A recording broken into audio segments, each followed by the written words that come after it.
Hello दोस्तों, मेरे channel में आप सभी की स्वागत है। आखिरी इस वीडियो के माध्यम से जो कि आप लोग को जीके और जीएस का महत्वपूर्ण प्रश्न जो कि करवाने वाले हैं, जो कि सभी एग्जाम के लिए इम्पोर्टेंट रहने वाला है। आप किसी भी एग्जाम की तैयारी कर रहे हैं तो इस वीडियो को शुरू से अंत तक देखिए, तभी आप लोग को समझ में आएगा कि जीके और जीएस से प्रश्न आप सभी के एग्जाम में कहाँ से प्रश्न जो कि देखने को मिलता है। तो यह जो कि आप लोग कर इस वीडियो को शुरू से अंत तक देखिए, जो कि जीके और जीएस के महत्वपूर्ण प्रश्न जो कि करवाने वाले हैं, जो कि सभी एग्जाम के लिए इम्पोर्टेंट रहने वाला है। तो चलिए, तो पहला प्रश्न क्या पूछ रहा है कि जय हिंद का नारा किसने दिया। तो जय हिंद के नारा जो कि किसने दिया आप लोग को बताना है। तो जय हिंद के नारा जो कि किसने दिया, तो यह सुभाष चंद्र बोस ने जय हिंद का नारा दिए थे।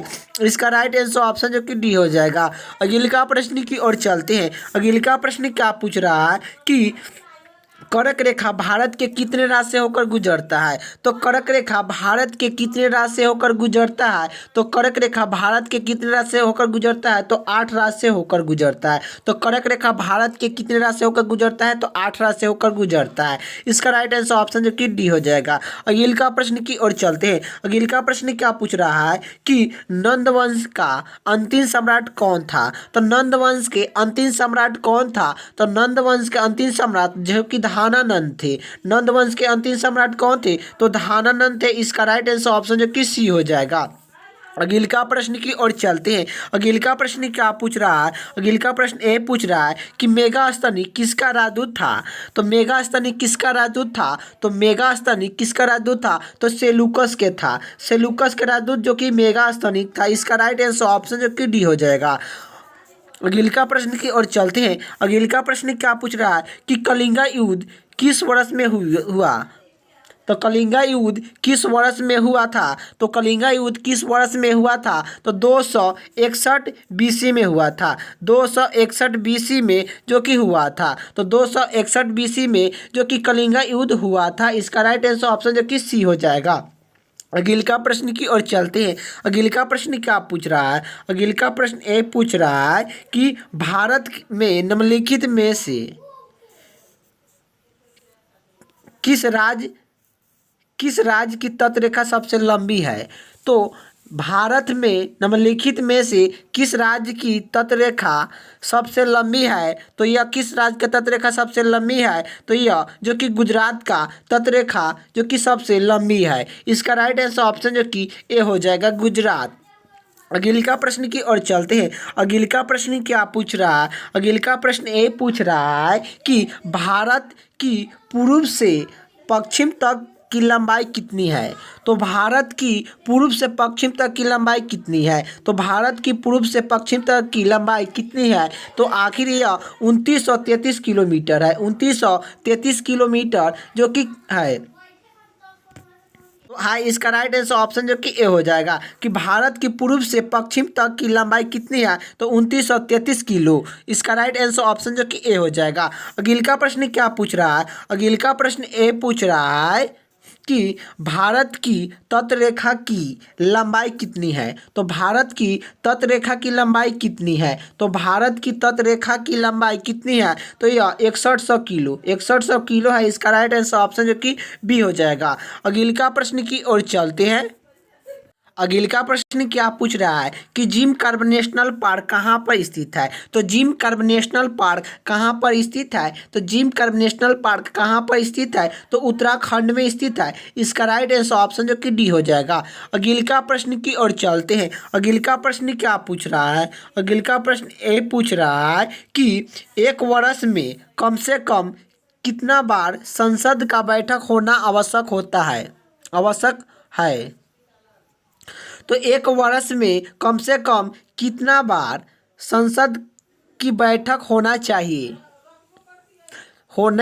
आवश्यक होता है। तो यह कितना बार जो कि संसद का बैठक एक साल में होना चाहिए कम से कम, तो यह दो बैठक जो कि कम से कम एक साल में जो कि संसद का बैठक दो होना चाहिए। एक साल में संसद से कम जो कि 2 बैठक संसद का जो कि होना आवश्यक होता है। इसका राइट आंसर ऑप्शन जो कि डी हो जाएगा। अगला प्रश्न की ओर चलते हैं। अगला प्रश्न क्या पूछ रहा है। संसद का निम्न सदन एवं उच्च सदन है। तो संसद का निम्न सदन एवं उच्च सदन है। तो आखिर आप लोग को बताना है संसद का निम्न सदन और उच्च सदन है, तो यह निम्न सदन कौन सा होता है, संसद का निम्न सदन कौन सा होता है, उच्च सदन कौन सा होता है। तो उच्च सदन देखिए आप लोग को बता दें कि संसद के निम्न सदन कौन होता है, तो लोकसभा होते हैं, और उच्च सदन कौन होते हैं, तो राज्यसभा होते हैं। तो यहाँ आप लोग को ऑप्शन में कौन दिया गया है, तो ऑप्शन जो कि बी दिया गया है। ऑप्शन जो कि लोकसभा को निम्न सदन कहते हैं, उच्च सदन जो कि राज्यसभा को कहते हैं। इसका राइट आंसर ऑप्शन जो कि डी हो जाएगा, सॉरी आप लोग का बी हो जाएगा।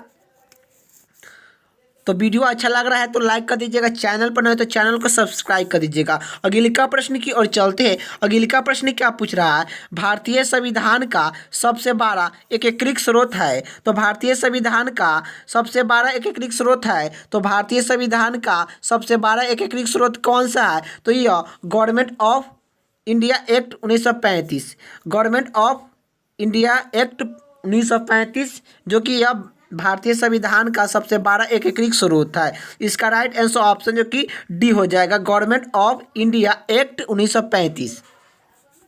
अगले का प्रश्न की ओर चलते हैं। अगले का प्रश्न क्या पूछ रहा है, अगले का प्रश्न ए पूछ रहा है, भारतीय संविधान में समवर्ती सूची की अवधारणा लिया गया है। तो भारतीय संविधान में समवर्ती सूची की अवधारणा लिया गया है। तो समवर्ती सूची की अवधारणा जो कि कहाँ से लिया गया है, तो यह जो कि ऑस्ट्रेलिया से लिया गया है। तो भारतीय संविधान में समवर्ती सूची की अवधारणा कहाँ से लिया गया है, तो ऑस्ट्रेलिया से लिया गया है। इसका राइट आंसर ऑप्शन जो कि ए हो जाएगा। अगले का प्रश्न की ओर चलते हैं। अगले का प्रश्न क्या पूछ रहा है, अगले का प्रश्न ए पूछ रहा है, भारतीय संविधान में मौलिक कर्तव्य का विचार लिया गया है।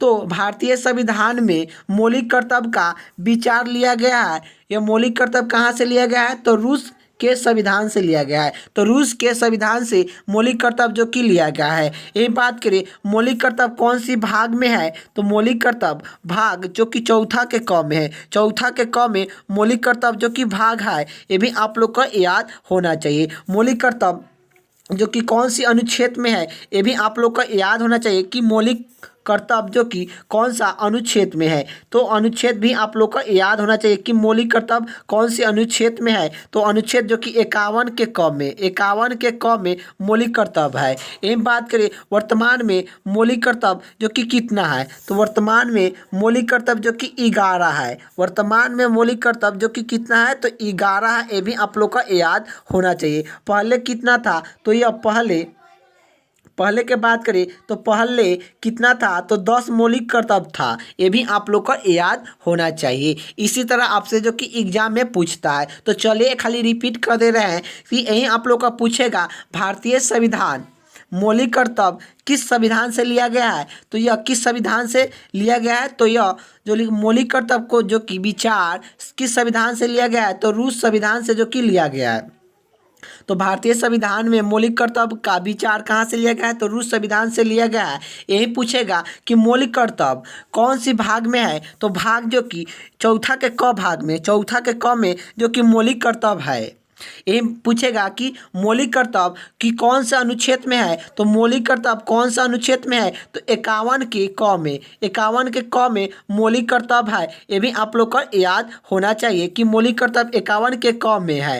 ये पूछेगा कि मौलिक कर्तव्य वर्तमान में कितना है, तो वर्तमान में मौलिक कर्तव्य जो कि कितना है, तो ये आप लोग को याद होना चाहिए कि वर्तमान में मौलिक कर्तव्य जो कि 11 है, और पहले कितना था, तो 10 था। ये भी आप लोग को याद होना चाहिए। तो इसका राइट आंसर ऑप्शन जो कि ए हो जाएगा, रूस संविधान से जो कि मौलिक कर्तव्य का जो कि विचार लिया गया है। अगले का प्रश्न की ओर चलते हैं। अगले का प्रश्न क्या पूछ रहा है, अगले का प्रश्न ए पूछ रहा है, भारत एक है। तो भारत है, तो ये इसका राइट आंसर क्या हो जाएगा, भारत एक है। तो भारत एक है, तो भारत क्या है, राज्यों का संघ है। राज्यों का संघ भारत है। भारत एक है, राज्यों का संघ है। इसका राइट आंसर ऑप्शन जो कि बी हो जाएगा। अगले का प्रश्न की ओर चलते हैं। अगले का प्रश्न क्या पूछ रहा है, अगले का प्रश्न ये पूछ रहा है कि नए राज्य के गठन तथा सीमा में परिवर्तन करने का अधिकार किसको है? तो नया राज्य का गठन तथा सीमा में परिवर्तन करने का अधिकार किसको है? तो यह किसको है? तो संसद का है। इसका राइट आंसर ऑप्शन जो कि डी हो जाएगा। कोई नया राज्य का गठन करना हो तथा सीमा में परिवर्तन करने का अधिकार किसके पास है? तो यह संसद के पास है। ये भी आप लोग को याद होना चाहिए। अगले का प्रश्न की ओर चलते हैं। अगले का प्रश्न क्या पूछ रहा है? निम्नलिखित में से किस राज्य से कर्क रेखा नहीं गुजरता है? तो निम्नलिखित में से किस राज्य से कर्क रेखा नहीं गुजरता है? निम्नलिखित में से किस राज्य से कर्क रेखा नहीं गुजरता है? तो कर्क रेखा किस राज्य से होकर नहीं गुजरता है? तो उड़ीसा राज्य से कर्क रेखा जो कि नहीं गुजरता है। इसका राइट आंसर ऑप्शन जो कि बी हो जाएगा। कर्क रेखा 8 राज्य से होकर गुजरता है। ये भी आप लोग को याद होना चाहिए। कर्क रेखा 8 राज्य से होकर गुजरता है। तो यह 8 राज्य का नाम क्या क्या है आप लोग का चलिए बता दे रहे हैं। तो देखिए, इसका एक ट्रिक है, आप लोग का ट्रिक याद रखना है कि मित्र पर गमछा झाड़। क्या? मित्र पर गमछा झाड़, गमछा झाड़, मित्र पर गमछा झाड़। इसका ट्रिक है, ये भी आप लोग को याद होना चाहिए। देखिए, मी से मिजोरम, ती से त्रिपुरम, प से पश्चिम बंगाल, र से राजस्थान, ग से गुजरात, म से मध्य प्रदेश, छ से छत्तीसगढ़ और जो कि झाड़ से मतलब जो कि झारखंड। यही आप लोग का 8 राज्य का नाम है। तो चलिए खाली आप रिपीट कर दे रहे हैं। तो देखिए, तो यह क्या होगा? तो मी से मिजोरम, ती से त्रिपुरम, प से पश्चिम बंगाल, र से राजस्थान, ग से गुजरात, म से मध्य प्रदेश और छ से छत्तीसगढ़, झा से मतलब क्या हो गया? झारखंड। तो यह 8 राज्य आप लोग का याद होना चाहिए कि कर्क रेखा 8 राज्य से होकर गुजरता है। लेकिन देखिए, गुजरात जो कि उड़ीसा राज्य जो कि कर्क रेखा से नहीं गुजरता है। इसका राइट आंसर ऑप्शन जो कि बी हो जाएगा। अगले का प्रश्न की ओर चलते हैं। अगले का प्रश्न क्या पूछ रहा है? भारत का वह राज्य जिससे कर्क रेखा गुजरता है। तो भारत के वह राज्य जिससे कर्क रेखा होकर गुजरता है। भारत का वह राज्य जिससे कर्क रेखा होकर गुजरता है। तो कर्क रेखा जो कि किस राज्य से होकर गुजरता है? तो कर्क रेखा जो कि झारखंड से होकर गुजरता है। इसका राइट आंसर ऑप्शन जो कि सी हो जाएगा। भारत का वह राज्य जिससे कर्क रेखा होकर गुजरता है, तो यह जो कि झारखंड हो जाएगा। अगले का प्रश्न की ओर चलते हैं। अगले का प्रश्न क्या पूछ रहा है? भारत की सबसे लंबी अंतर्राष्ट्रीय सीमा किस देश के साथ लगती है? तो भारत की सबसे लंबी अंतर्राष्ट्रीय सीमा किस देश के साथ लगती है? तो यह बांग्लादेश के साथ जो कि लगती है। तो भारत की सबसे लंबी अंतर्राष्ट्रीय सीमा किस देश के साथ लगती है? तो बांग्लादेश के साथ लगती है। 4096.6 किलोमीटर से जो कि इतना किलो की लंबाई जो कि यह बांग्लादेश की है। अगले का प्रश्न की ओर चलते हैं। अगले का प्रश्न क्या पूछ रहा है? सबसे छोटा स्थलीय सीमा भारत के किस देश के साथ लगती है? तो सबसे छोटा स्थलीय सीमा भारत के किस देश के साथ लगती है? तो यह भूटान से जो कि लगती है। इसका राइट आंसर ऑप्शन जो कि सी हो जाएगा। सबसे छोटा स्थलीय सीमा भारत की किस देश के साथ लगती है? तो भूटान के। अगले का प्रश्न की ओर चलते हैं। अगले का प्रश्न क्या पूछ रहा है? निम्नलिखित में से कौन सी नागदा फसल है? तो निम्नलिखित में से कौन सी नागदा फसल है? तो निम्नलिखित में से कौन सी नागदा फसल है? तो नागदा फसल कौन सी है? तो मकई है। इसका राइट आंसर ऑप्शन जो कि बी हो जाएगा। अगले का प्रश्न की ओर चलते हैं। अगले का प्रश्न क्या पूछ रहा है? अगले का प्रश्न ए पूछ रहा है, निम्न में से कौन सी खड़ी फसल नहीं है? तो निम्न में से कौन सी खड़ी फसल नहीं है? तो निम्न में से कौन सी खड़ी फसल नहीं है आप लोग को बताना है। तो यह खड़ी फसल जो कि सरसों नहीं है। सरसों एक जो कि रबी फसल है। ये भी आप लोग को याद होना चाहिए कि सरसों एक रबी फसल है और ये तो है तीनों आप लोग का जो कि एक खड़ी फसल है। इसका राइट आंसर ऑप्शन जो कि डी हो जाएगा। अगले का प्रश्न की ओर चलते हैं। अगले का प्रश्न क्या पूछ रहा है? निम्नलिखित में से खड़क जो कि कर्क रेखा जो कि आप लोग कर तो खड़ी फसल कौन सी है? तो ये इसमें बताना है कि खड़ी फसल कौन सा है। तो खड़ी फसल जो कि कौन सा है? तो चावल एक खड़ी फसल है, लेकिन जौ, गेहूं और सरसों एक जो कि रबी फसल है। ये भी आप लोग को याद होना चाहिए। यह जो कि तीनों जो कि क्या एक रबी फसल है। गेहूं, चावल जो कि गेहूं, जौ और सरसों एक रबी फसल है, लेकिन चावल एक जो कि खड़ी फसल है। तो इसका राइट आंसर ऑप्शन जो कि ए हो जाएगा। अगला प्रश्न की ओर चलते हैं। अगला प्रश्न क्या पूछ रहा है कि 1897 की विद्रोह कहाँ से शुरुआत हुआ। तो यह कहाँ से शुरुआत हुआ 1897 की विद्रोह, यह मेरठ से जो कि शुरुआत हुआ था। इसका राइट आंसर ऑप्शन जो कि डी हो जाएगा। यही आप लोग का पूछेगा कि 1897 की क्रांति कहाँ से शुरुआत हुआ, तो ये मेरठ से हुआ। कब हुआ, कितना कब हुआ, तो यह जो कि आप लोग को याद होना चाहिए कि 10 मई 1897 ईस्वी, 10 मई 1897 ईस्वी को जो कि शुरुआत हुआ, यह कहाँ से हुआ था, मेरठ से हुआ था। ये भी आप लोग को याद होना चाहिए कि 10 मई 1897 को मेरठ से जो कि 1897 की क्रांति का शुरुआत हुआ। इसका राइट आंसर ऑप्शन जो कि डी हो जाएगा। अगला प्रश्न की ओर चलते हैं। अगला प्रश्न क्या पूछ रहा है कि 1897 के विद्रोह के समय भारत का गवर्नर जनरल कौन था। तो 1897 की विद्रोह के समय भारत का गवर्नर जनरल कौन था, तो लॉर्ड कैनिंग था। इसका राइट आंसर ऑप्शन जो कि बी हो जाएगा। अगला प्रश्न की ओर चलते हैं। अगला प्रश्न क्या पूछ रहा है, अगला प्रश्न ए पूछ रहा है। अगला प्रश्न ए पूछ रहा है, निम्नलिखित में से मगध का कौन सा राजा सिकंदर सम्राट का समीकरण था। तो निम्नलिखित में से कौन से मगध का कौन सा राजा सिकंदर सम्राट का समीकरण था। तो मगध के कौन सा राजा था जो कि सिकंदर सम्राट का समीकरण था, तो यह धानानंद था। इसका राइट आंसर ऑप्शन जो कि सी हो जाएगा। अगला प्रश्न की बात करें कि अगला प्रश्न क्या पूछ रहा है कि आप लोग का विस्तार का युद्ध 326 बीसी में किन किन शासक के बीच में हुआ। तो आखिर आप लोग को बताना है कि विस्तार का युद्ध 326 बीसी किस किस के शासन के बीच में हुआ। तो यह किस शासन के बीच में हुआ था, तो यह जो कि सिकंदर और पंजाब पुरस के बीच में हुआ, के माध्यम में हुआ था। तो सिकंदर और जो कि पुरस के माध्यम में जो कि यह विस्तार का युद्ध कब हुआ था, तो 326 बीसी में जो कि हुआ था। ये भी आप लोग को याद होना चाहिए। तो इसका राइट आंसर ऑप्शन जो कि डी हो जाएगा। सिकंदर और पुरस के माध्यम जो कि विस्तार का युद्ध हुआ था। अगला प्रश्न की बात करें। अगला प्रश्न क्या पूछ रहा है कि इनकलाब जिंदाबाद का नारा किसने दिया। तो इनकलाब जिंदाबाद का नारा किसने दिया, तो इनकलाब जिंदाबाद का नारा जो कि भगत सिंह ने जो कि दिए थे। इसका राइट आंसर ऑप्शन जो कि सी हो जाएगा।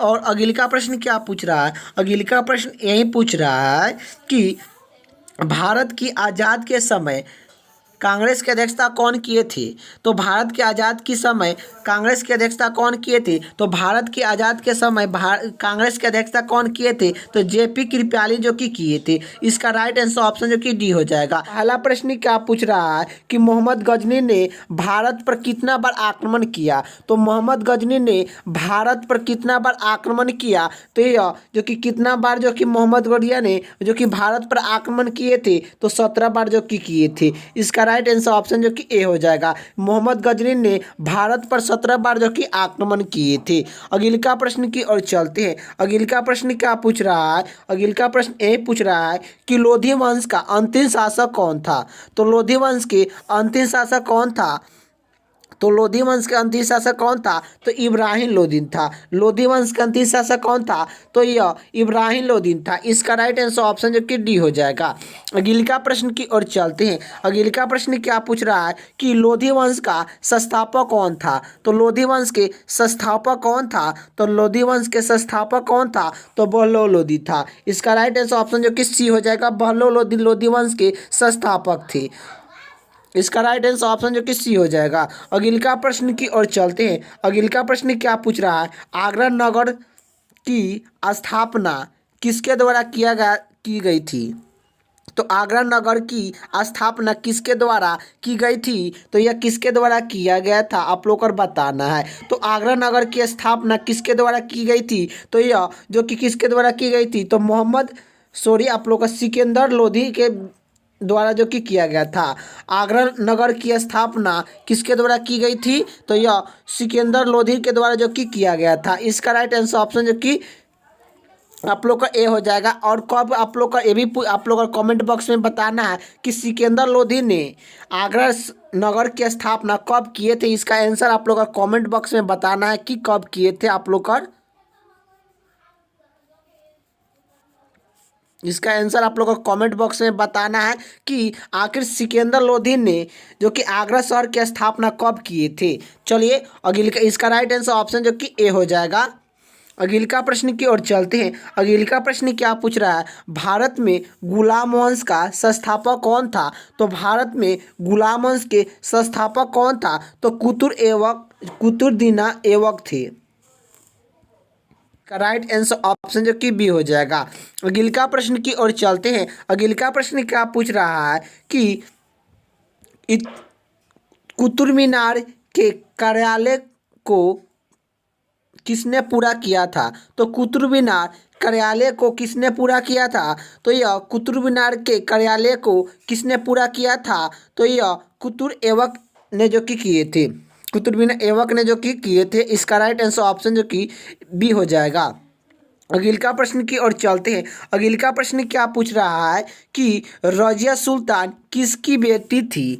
तो रजिया सुल्तान किसकी बेटी थी, तो रजिया सुल्तान किसके बेटी थी, इल्तुतमिश के थी। इल्तुतमिश के जो की बेटी थी। रजिया सुल्तान किसके बेटी थी, तो इल्तुतमिश के बेटी जो की थी। इसका राइट आंसर ऑप्शन जो कि बी हो जाएगा। अगले का प्रश्न क्या पूछ रहा है कि चांद मीनार कहाँ पर स्थित है। तो चांद मीनार कहाँ पर स्थित है, तो चांद मीनार जो कि हैदराबाद में स्थित है। तो चांद मीनार कहाँ पर स्थित है, तो हैदराबाद में है। इसका राइट आंसर ऑप्शन जो कि डी हो जाएगा। अगले का प्रश्न की ओर चलते हैं। अगले का प्रश्न क्या पूछ रहा है, अगले का प्रश्न ए पूछ रहा है कि कैन मिशन योजना के अनुसार संविधान सभा में कुल कितने सदस्य होते हैं। तो कैन मिशन योजना के अनुसार संविधान सभा में कुल कितने सदस्य होते हैं, तो यह जो कि कितने थे, तो यह जो कि 389 थे। 389 सदस्य जो कि संविधान सभा में जो कि थे, ये भी आप लोग को याद होना चाहिए। तो इसका राइट आंसर ऑप्शन जो कि ए हो जाएगा कि कैन मिशन योजना के अनुसार संविधान सभा में कुल कितने सदस्य थे, तो यह जो कि 389 सदस्य थे। अगले का प्रश्न की ओर चलते हैं। अगले का प्रश्न क्या पूछ रहा है कि भारत का संविधान कब लागू हुआ। तो भारत का संविधान कब लागू हुआ, तो भारत का संविधान कब लागू हुआ, तो यह आप लोग को बताना है। तो भारत का संविधान लागू हुआ था, तो यह भारत का संविधान लागू 15 अगस्त 1947 को भारत जो कि आज़ाद हुआ। आप लोग जानते हैं कि भारत कब आज़ाद हुआ, तो यह 15 अगस्त 1947 को भारत जो कि आज़ाद हुआ। लेकिन आप लोग का ये भी प्रश्न में पूछा है कि भारत का संविधान लागू कब हुआ, तो यह आप लोग का इसका राइट आंसर क्या हो जाएगा, तो यह 15 अगस्त को भारत को जो कि स्वतंत्रता जो कि मिला था। 15 अगस्त 1947 को भारत जो कि आज़ाद हुआ था। क्या हुआ था, भारत आज़ाद हुआ था। भारत कब, तो यह जो कि 15 अगस्त 1947 को। लेकिन भारत का संविधान लागू हुआ तो यह 26 जनवरी 1950 को जो कि भारत का संविधान लागू हुआ। इसका राइट आंसर ऑप्शन जो कि ए हो जाएगा। अगले का प्रश्न की ओर चलते हैं। अगले का प्रश्न क्या पूछ रहा है, अगले का प्रश्न ए पूछ रहा है कि भारतीय संविधान सभा में महिलाओं सदस्य की कुल कितनी संख्या थी। तो भारतीय संविधान सभा में महिलाओं सदस्य की कुल कितनी संख्या थी, तो यह 15 थी। इसका राइट आंसर ऑप्शन जो कि डी हो जाएगा। भारतीय संविधान सभा में महिलाओं सदस्य की कुल कितने संख्या थी, तो 15 थी। इसका राइट आंसर ऑप्शन जो कि डी हो जाएगा। अगले का प्रश्न की ओर चलते हैं। अगले का प्रश्न क्या पूछ रहा है, संविधान सभा के अस्थायी अध्यक्ष कौन थे। तो संविधान सभा के अस्थायी अध्यक्ष कौन थे, तो संविधान सभा के अस्थायी अध्यक्ष कौन थे, तो यह डॉक्टर सचिता सिंह थे। डॉक्टर सचिता सिंह संविधान सभा के अस्थायी अध्यक्ष थे। इसका राइट आंसर ऑप्शन जो कि बी हो जाएगा। अगले का प्रश्न की ओर चलते हैं। अगले का प्रश्न क्या पूछ रहा है कि संविधान सभा के अस्थायी अध्यक्ष कौन थे, तो संविधान सभा के अस्थायी अध्यक्ष कौन थे, तो यह डॉक्टर राजेंद्र प्रसाद थे। डॉक्टर राजेंद्र प्रसाद संविधान सभा के अस्थायी अध्यक्ष थे। इसका राइट आंसर ऑप्शन जो कि सी हो जाएगा। अगले का प्रश्न की ओर चलते हैं। अगले का प्रश्न क्या पूछ रहा है, अगले का प्रश्न ए पूछ रहा है कि 11 दिसंबर 1946 को संविधान सभा का अस्थायी अध्यक्ष किसे चुना गया था। तो 11 दिसंबर 1946 को किस संविधान सभा का अस्थायी अध्यक्ष चुना गया था? तो यह डॉक्टर राजेंद्र प्रसाद को जो कि चुना गया था। इसका राइट आंसर ऑप्शन जो कि सी हो जाएगा, डी हो जाएगा। अगले का प्रश्न की ओर चलते हैं। अगले का प्रश्न क्या पूछ रहा है कि संपूर्ण भारतीय संविधान के निर्माण में संविधान सभा को कितना समय लगा?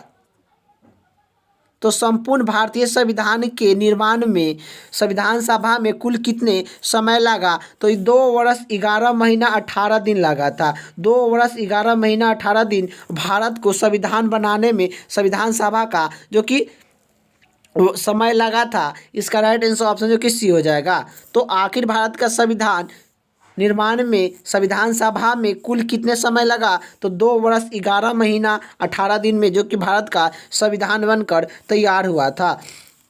अगले का प्रश्न की ओर चलते हैं। अगले का प्रश्न क्या पूछ रहा है? अगले का प्रश्न ये पूछ रहा है कि भारतीय संविधान सभा के प्रथम दिन के अधिवेशन की अध्यक्षता किसने की थी? तो यह संविधान सभा के प्रथम दिन के अधिवेशन की अध्यक्षता किसने की थी? तो यह डॉक्टर सचिता सिंह जो कि किए थे। डॉक्टर सचिता सिंह जो कि किए थे। इसका राइट आंसर ऑप्शन जो कि डी हो जाएगा। अगले का प्रश्न की ओर चलते हैं। अगले का प्रश्न क्या पूछ रहा है? भारत के संविधान का निर्माता किसे माना जाता है? तो भारत का संविधान के निर्माता किसे माना जाता है? तो भारत के संविधान के निर्माता किसे माना जाता है? तो डॉक्टर भीमराव अम्बेडकर को जो कि माना जाता है। इसका राइट आंसर ऑप्शन जो कि ए हो जाएगा। अगले का प्रश्न की ओर चलते हैं। अगले का प्रश्न क्या पूछ रहा है? अगले का प्रश्न ये पूछ रहा है संविधान सभा में विदेशी स्थायी के प्रतिनिधि भाग नहीं लिया था। तो संविधान सभा में किस देश स्थायी के प्रतिनिधि भाग नहीं लिया था? तो यह किसके नहीं लिया था? तो हैदराबाद प्रतिनिधि संविधान सभा के में जो कि भाग नहीं लिए थे। इसका राइट आंसर ऑप्शन जो कि डी हो जाएगा कि संविधान सभा में किस देशी स्थायी प्रतिनिधि भाग नहीं लिया था। तो यह हैदराबाद जो कि नहीं लिए थे। अगले का प्रश्न की ओर चलते हैं। अगले का प्रश्न क्या पूछ रहा है? भारतीय संविधान को अपनाया गया। तो भारतीय संविधान को अपनाया गया। तो भारतीय संविधान को अपनाया गया तो यह संविधान सभा के द्वारा अपनाया गया। भारतीय संविधान को अपनाया गया संविधान सभा के द्वारा जो कि अपनाया गया। इसका राइट आंसर ऑप्शन जो कि ए हो जाएगा। अगले का प्रश्न की ओर चलते हैं। अगले का प्रश्न क्या पूछ रहा है कि शरीर का वजन आप लोग का ध्रुव पर अधिक होता है। तो शरीर का वजन ध्रुव पर अधिक होता है। तो इसका राइट आंसर ऑप्शन जो कि सी हो जाएगा कि शरीर का वजन ध्रुव पर अधिक होता है। इसका राइट आंसर ऑप्शन जो कि सी हो जाएगा। अगले का प्रश्न की ओर चलते हैं। अगले का प्रश्न क्या पूछ रहा है? अगले का प्रश्न ये पूछ रहा है कि बर्फ पानी पर तैर लेता है परंतु एल्कोहल डूब जाता है। बर्फ पानी पर तैर लेता है परंतु एल्कोहल डूब जाता है। इसका राइट आंसर क्या हो जाएगा आप लोग का? तो इसका राइट आंसर यही होगा कि जो कि बर्फ पर पानी तैर लेता है परंतु एल्कोहल डूब जाता है। तो यह क्या होता है? तो यह पानी जो कि बर्फ पानी से हल्का होता है। बर्फ पानी से हल्का होता है परंतु एल्कोहल जो कि भारी होता है। इसी कारण जो कि तैर लेता है। तो जो कि बर्फ पानी पर तैर लेता है। यह क्यों तैरता है? तो यह जो कि बर्फ पानी से हल्का होता है तथा एल्कोहल जो कि भारी होता है। एल्कोहल से भारी होता है। एल्कोहल से जो कि भारी होता है। इसका राइट आंसर ऑप्शन जो कि डी हो जाएगा। इसी कारण जो कि तैर लेता है। पानी जो कि बर्फ पानी पर तैर लेता है परंतु एल्कोहल डूब जाता है। तो इसका राइट आंसर ऑप्शन जो कि डी हो जाएगा। अगले का प्रश्न की ओर चलते हैं। अगले का प्रश्न क्या पूछ रहा है कि जूल निम्नलिखित में किसकी इकाई है? तो जूल निम्नलिखित में से किनकी इकाई है? तो जूल निम्नलिखित में से किनकी इकाई है? तो ऊर्जा का है। इसका राइट आंसर ऑप्शन जो कि ए हो जाएगा। जूल निम्नलिखित में से किनकी इकाई है? तो ऊर्जा का है। अगले का प्रश्न की ओर चलते हैं। अगले का प्रश्न क्या पूछ रहा है कि डेसिबल किसके मापने के लिए प्रयोग में लाया जाता है? तो यह डेसिबल मापने के लिए किसके प्रयोग में लाया जाता है? तो यह किसके लाया जाता है? तो यह जो कि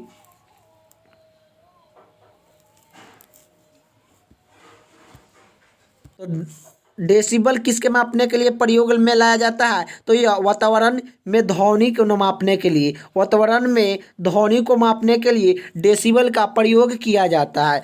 इसका राइट आंसर ऑप्शन जो कि सी हो जाएगा।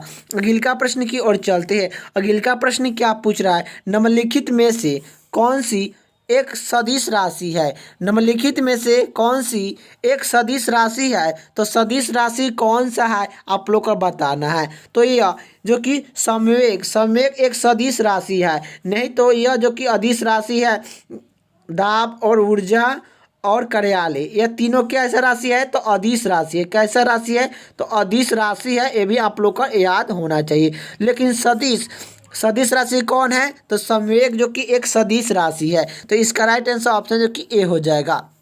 अगला प्रश्न की ओर चलते हैं। अगला प्रश्न क्या पूछ रहा है? अगला प्रश्न ये पूछ रहा है, बल का गुणनफल है। तो बल का गुणनफल है, तो बल का गुणनफल क्या होता है? तो द्रव्यमान और त्वरण होता है। द्रव्यमान और त्वरण जो कि बल का गुणनफल होता है। तो द्रव्यमान और त्वरण बल का गुणनफल होता है। इसका राइट आंसर ऑप्शन जो कि बी हो जाएगा। तो आप सभी के एग्जाम में कैसा प्रश्न जो कि देखने को मिलता है? तो पहला प्रश्न क्या पूछ रहा है कि गोलकुंडा कहाँ पर अवस्था है? तो गोलकुंडा कहाँ पर अवस्था है? तो गोलकुंडा कहाँ पर अवस्था है? तो हैदराबाद में स्थित है। गोलकुंडा कहाँ पर अवस्था है? तो यह हैदराबाद में जो कि स्थित है।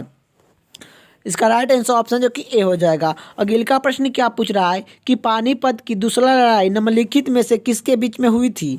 तो पानीपत का दूसरा लड़ाई निम्नलिखित में से किसके बीच में हुई थी? तो यह किसके बीच में हुई थी? अकबर और हेमू के बीच में हुई थी। तो पानीपत का दूसरा लड़ाई अकबर और हेमू के बीच में पानीपत का दूसरा लड़ाई जो कि हुआ था। कब हुआ था पानीपत का दूसरा लड़ाई? तो यह जो कि 1556 ईस्वी में पानीपत का दूसरा लड़ाई हुआ था। ये भी आप लोग को याद होना चाहिए। और पानीपत के जो कि टोटल जो कि 3 युद्ध हुआ है। जो कि प्रथम युद्ध हुआ है, कब हुआ है? तो 1526 ईस्वी में पानीपत का दूसरा लड़ाई हुआ था। और किस किस के बीच में हुआ था? पानीपत का प्रथम लड़ाई किस किस के बीच में हुआ था? अकबर और इब्राहिम लोदीन के बीच में पानीपत का प्रथम लड़ाई हुआ था। और पानीपत का दूसरा लड़ाई किस किस के बीच में हुआ था? तो पानीपत का दूसरा लड़ाई कब जो कि किस किस के बीच में हुआ था? तो यह अकबर और हेमू के बीच पानीपत का जो कि दूसरा लड़ाई 1556 ईस्वी में हुआ था। यही बात करें कि पानीपत का जो कि तीसरा युद्ध किस किस के कब हुआ था? तो पानीपत का तीसरा लड़ाई की बात करें कि पानीपत का जो कि तीसरा लड़ाई कब हुआ था? तो यह जो कि 1761 ईस्वी में पानीपत का तीसरा लड़ाई हुआ था। यही पानीपत के 3 युद्ध हुआ है। आप लोग को याद होना चाहिए किस किस के बीच में हुआ है। तो यह पानीपत का प्रथम लड़ाई अकबर और इब्राहिम लोदीन के बीच में पानीपत का प्रथम लड़ाई 1526 ईस्वी में हुआ है। और पानीपत का जो कि दूसरा लड़ाई जो कि अकबर और हेमू के बीच में जो कि कब हुआ है? तो 1500 जो कि 56 ईस्वी में हुआ है। पानीपत का तीसरा लड़ाई कब हुआ है? तो यह 1761 ईस्वी में हुआ है। ये भी आप लोग को याद होना चाहिए। तो इसका राइट आंसर ऑप्शन जो कि बी हो जाएगा। अकबर और हेमू के बीच में पानीपत का दूसरा लड़ाई हुआ है। अगला प्रश्न की ओर चलते हैं। अगला प्रश्न क्या पूछ रहा है कि अगला प्रश्न ये पूछ रहा है कि हेमू का मकबरा कहाँ है? तो हेमू का मकबरा कहाँ है? तो हेमू का मकबरा कहाँ है? तो यह दिल्ली में है। इसका राइट आंसर ऑप्शन जो कि बी हो जाएगा कि हेमू का मकबरा कहाँ है? तो दिल्ली में है। अगला प्रश्न की ओर चलते हैं। अगला प्रश्न क्या पूछ रहा है कि किस मुगल शासक ने 2 बार शासन किया? किस मुगल शासक ने 2 बार शासन किया? तो यह हेमू था। हेमू ने जो कि 2 बार जो कि शासन किया था। यह राइट इसका आंसर ऑप्शन जो कि सी हो जाएगा। किस मुगल शासक ने 2 बार शासन किया? तो हेमू जो कि किए थे। अगला प्रश्न की ओर चलते हैं। अगला प्रश्न क्या पूछ रहा है? भारत में बीबी का मकबरा कहाँ पर स्थित है? तो भारत में बीबी का मकबरा कहाँ पर स्थित है? तो भारत में बीबी का मकबरा कहाँ पर स्थित है? इसका आंसर आप लोग को कमेंट बॉक्स में बताना है। इसका आंसर आप लोग को कमेंट बॉक्स में आप लोग को बताना है कि भारत में बीबी के मकबरा कहाँ पर स्थित है। आप लोग का इसका आंसर कमेंट बॉक्स में आप लोग को पिन करना है कि इसका राइट आंसर क्या होगा। चलिए अगला प्रश्न की ओर चलते हैं। अगला प्रश्न क्या पूछ रहा है कि पानीपत का प्रथम युद्ध कब हुआ? तो पानीपत का प्रथम युद्ध कब हुआ? तो पानीपत का प्रथम युद्ध जो कि 21 अप्रैल 1526 ईस्वी में हुआ था। 21 अप्रैल जो कि 1556 ईस्वी में पानीपत का जो कि प्रथम युद्ध हुआ था। इसका राइट आंसर ऑप्शन जो कि डी हो जाएगा। अगिल का प्रश्न की बात करें, अगिल का प्रश्न क्या पूछ रहा है, अगिल का प्रश्न ये पूछ रहा है कि बाबर ने प्रसिद्ध दुगली नीति का प्रयोग सर्वप्रथम किस युद्ध में किए थे। तो बाबर ने प्रसिद्ध दुगली नीति किस युद्ध में प्रयोग किए थे। तो यह जो कि पानीपत का प्रथम युद्ध में जो कि किए थे। इसका राइट आंसर ऑप्शन जो कि ए हो जाएगा। अगिल का प्रश्न की ओर चलते हैं। अगिल का प्रश्न क्या पूछ रहा है, निम्नलिखित में से कौन अंतिम मुगल शासक थे। निम्नलिखित में से कौन अंतिम मुगल शासक थे। तो अंतिम मुगल शासक कौन थे, तो बहादुर शाह द्वितीय थे। बहादुर शाह द्वितीय जो कि मुगल के अंतिम सम्राट थे। इसका राइट आंसर ऑप्शन जो कि डी हो जाएगा। अगिल का प्रश्न की ओर चलते हैं। अगिल का प्रश्न क्या पूछ रहा है, अगिल का प्रश्न ये पूछ रहा है कि 42वें संविधान शोधन द्वारा प्रस्तावना में निम्नलिखित में से कौन सा शब्द को जोड़ दिया गया। तो यह कौन सा शब्द को जोड़ा गया था 42वें संविधान शोधन अधिनियम के द्वारा। यह प्रस्तावना में निम्नलिखित में से कौन सा शब्द को जोड़ दिया गया। तो यह प्रस्तावना में कौन सा शब्द को जोड़ दिया गया था 42वें संविधान शोधन के द्वारा। तो यह समाजवादी को जो कि जोड़ दिया गया था। इसका राइट आंसर ऑप्शन जो कि सी हो जाएगा, समाजवादी हो जाएगा आप लोग का। अगिल का प्रश्न की ओर चलते हैं। अगिल का प्रश्न क्या पूछ रहा है कि समाजवादी का अर्थ है। तो समाजवादी का अर्थ है, तो समाजवादी का अर्थ होता है यह जो कि समाज की न्यायालय, समाजित का समाजवादित का अर्थ होता है सामाजिक न्यायालय होता है। इसका राइट आंसर ऑप्शन जो कि डी हो जाएगा। अगिल का प्रश्न की ओर चलते हैं। अगिल का प्रश्न क्या पूछ रहा है, भारतीय संविधान में समवर्ती सूची किस के संविधान से लिया गया है। तो भारतीय संविधान में समवर्ती सूची किसके संविधान से लिया गया है। तो यह ऑस्ट्रेलिया संविधान से जो कि समवर्ती सूची का विषय जो कि लिया गया है। इसका राइट आंसर ऑप्शन जो कि ए हो जाएगा। अगिल का प्रश्न की बात करें। अगिल का प्रश्न क्या पूछ रहा है कि भारतीय संविधान की आत्मा किसे कहा जाता है। तो भारतीय संविधान की आत्मा किसे कहा जाता है। तो भारतीय संविधान की आत्मा जो कि प्रस्तावना को जो कि कहा जाता है। इसका राइट आंसर ऑप्शन जो कि बी हो जाएगा। अगिल का प्रश्न की ओर चलते हैं। अगिल का प्रश्न एक क्या पूछ रहा है कि संविधान निर्माण में किस पर विशेष ध्यान दिया गया था। तो संविधान को निर्माण में किसके विशेष ध्यान दिया गया था। तो यह प्रस्तावना को विशेष ध्यान जो कि दिया गया है। इसका राइट आंसर ऑप्शन जो कि सी हो जाएगा। संविधान के निर्माण में किस पर विशेष ध्यान दिया गया है। तो प्रस्तावना पर जो कि दिया गया है। इसका राइट आंसर ऑप्शन जो कि सी हो जाएगा, प्रस्तावना पर। अगिल का प्रश्न की ओर चलते हैं। अगिल का प्रश्न क्या पूछ रहा है कि भारतीय संविधान कब अंकित किया गया था। तो यह संविधान कब अंकित किया गया था। तो भारतीय संविधान कब अंकित किया गया था। तो 26 नवंबर 1949 को 26 नवंबर 1949 को भारतीय संविधान को अंकित किया गया था।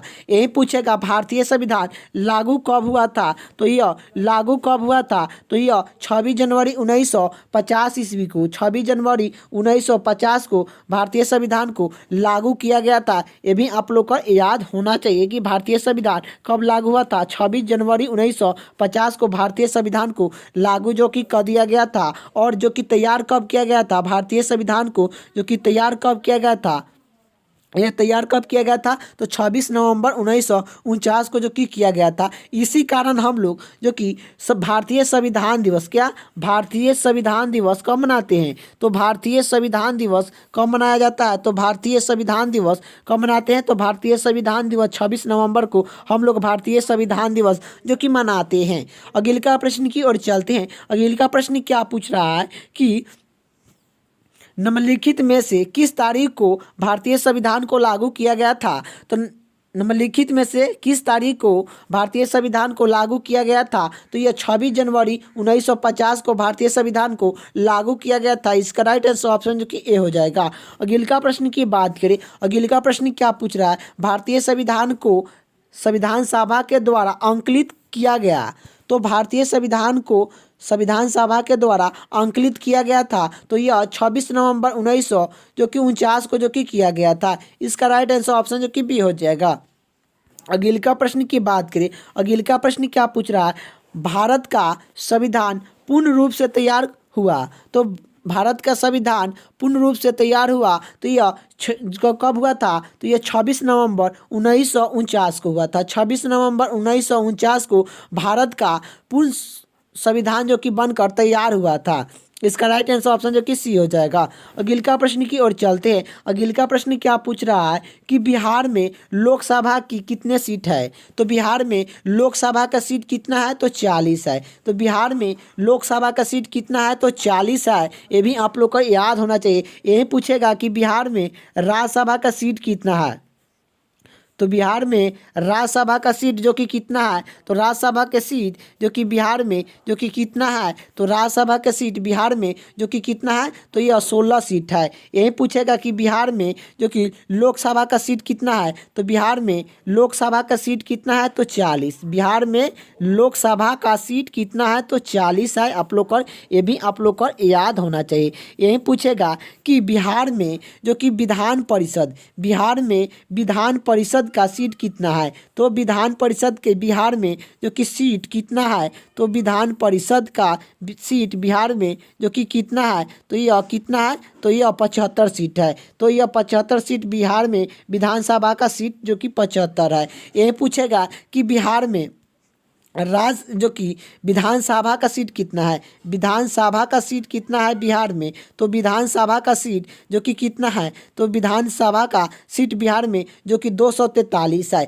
इसी तरह आप सभी को एग्जाम में आएगा कि आखिर बिहार में राज्यसभा का सीट कितना है? तो राज्यसभा का सीट जो कि कितना है? तो 16 सीट है। यही पूछेगा कि बिहार में जो कि लोकसभा का सीट कितना है? तो बिहार में लोकसभा का सीट जो कि 40 है। यही पूछेगा कि बिहार में जो कि विधानसभा का सीट कितना है? तो विधानसभा का सीट कितना है? तो 243। यही पूछेगा कि बिहार में विधान परिषद का सीट कितना है? तो यह 75 सीट है। बिहार में विधान परिषद का सीट कितना है? तो 75 सीट है। विधानसभा का 243 है। लोकसभा का सीट कितना है? तो 40 है। राज्यसभा का सीट जो कि कितना है बिहार में? तो यह जो कि 16 सीट है। तो इसका राइट आंसर क्या हो जाएगा? ऑप्शन जो कि बी हो जाएगा। 40 लोकसभा का सीट बिहार में है। अगले का प्रश्न की ओर चलते हैं। अगले का प्रश्न क्या पूछ रहा है? अगले का प्रश्न ये पूछ रहा है कि धर्मनिरपेक्षण का अर्थ है। तो धर्मनिरपेक्षण का अर्थ है तो जो कि धर्मनिरपेक्षण का अर्थ यही होता है। तो इसका आंसर आप लोग का कमेंट बॉक्स में बताना है। इसका राइट आंसर क्या होगा? इसका आंसर आप लोग का कमेंट बॉक्स में बताना है कि इसका राइट आंसर आप लोग का क्या होगा। अगले का प्रश्न की ओर चलते हैं। अगले का प्रश्न क्या पूछ रहा है? अगले का प्रश्न यही पूछ रहा है कि निम्नलिखित में से कौन सा प्राथमिक रंग नहीं है? तो निम्नलिखित में से कौन सा प्राथमिक रंग नहीं है? तो प्राथमिक रंग देखिए, प्राथमिक रंग जो कि 3 गो होता है।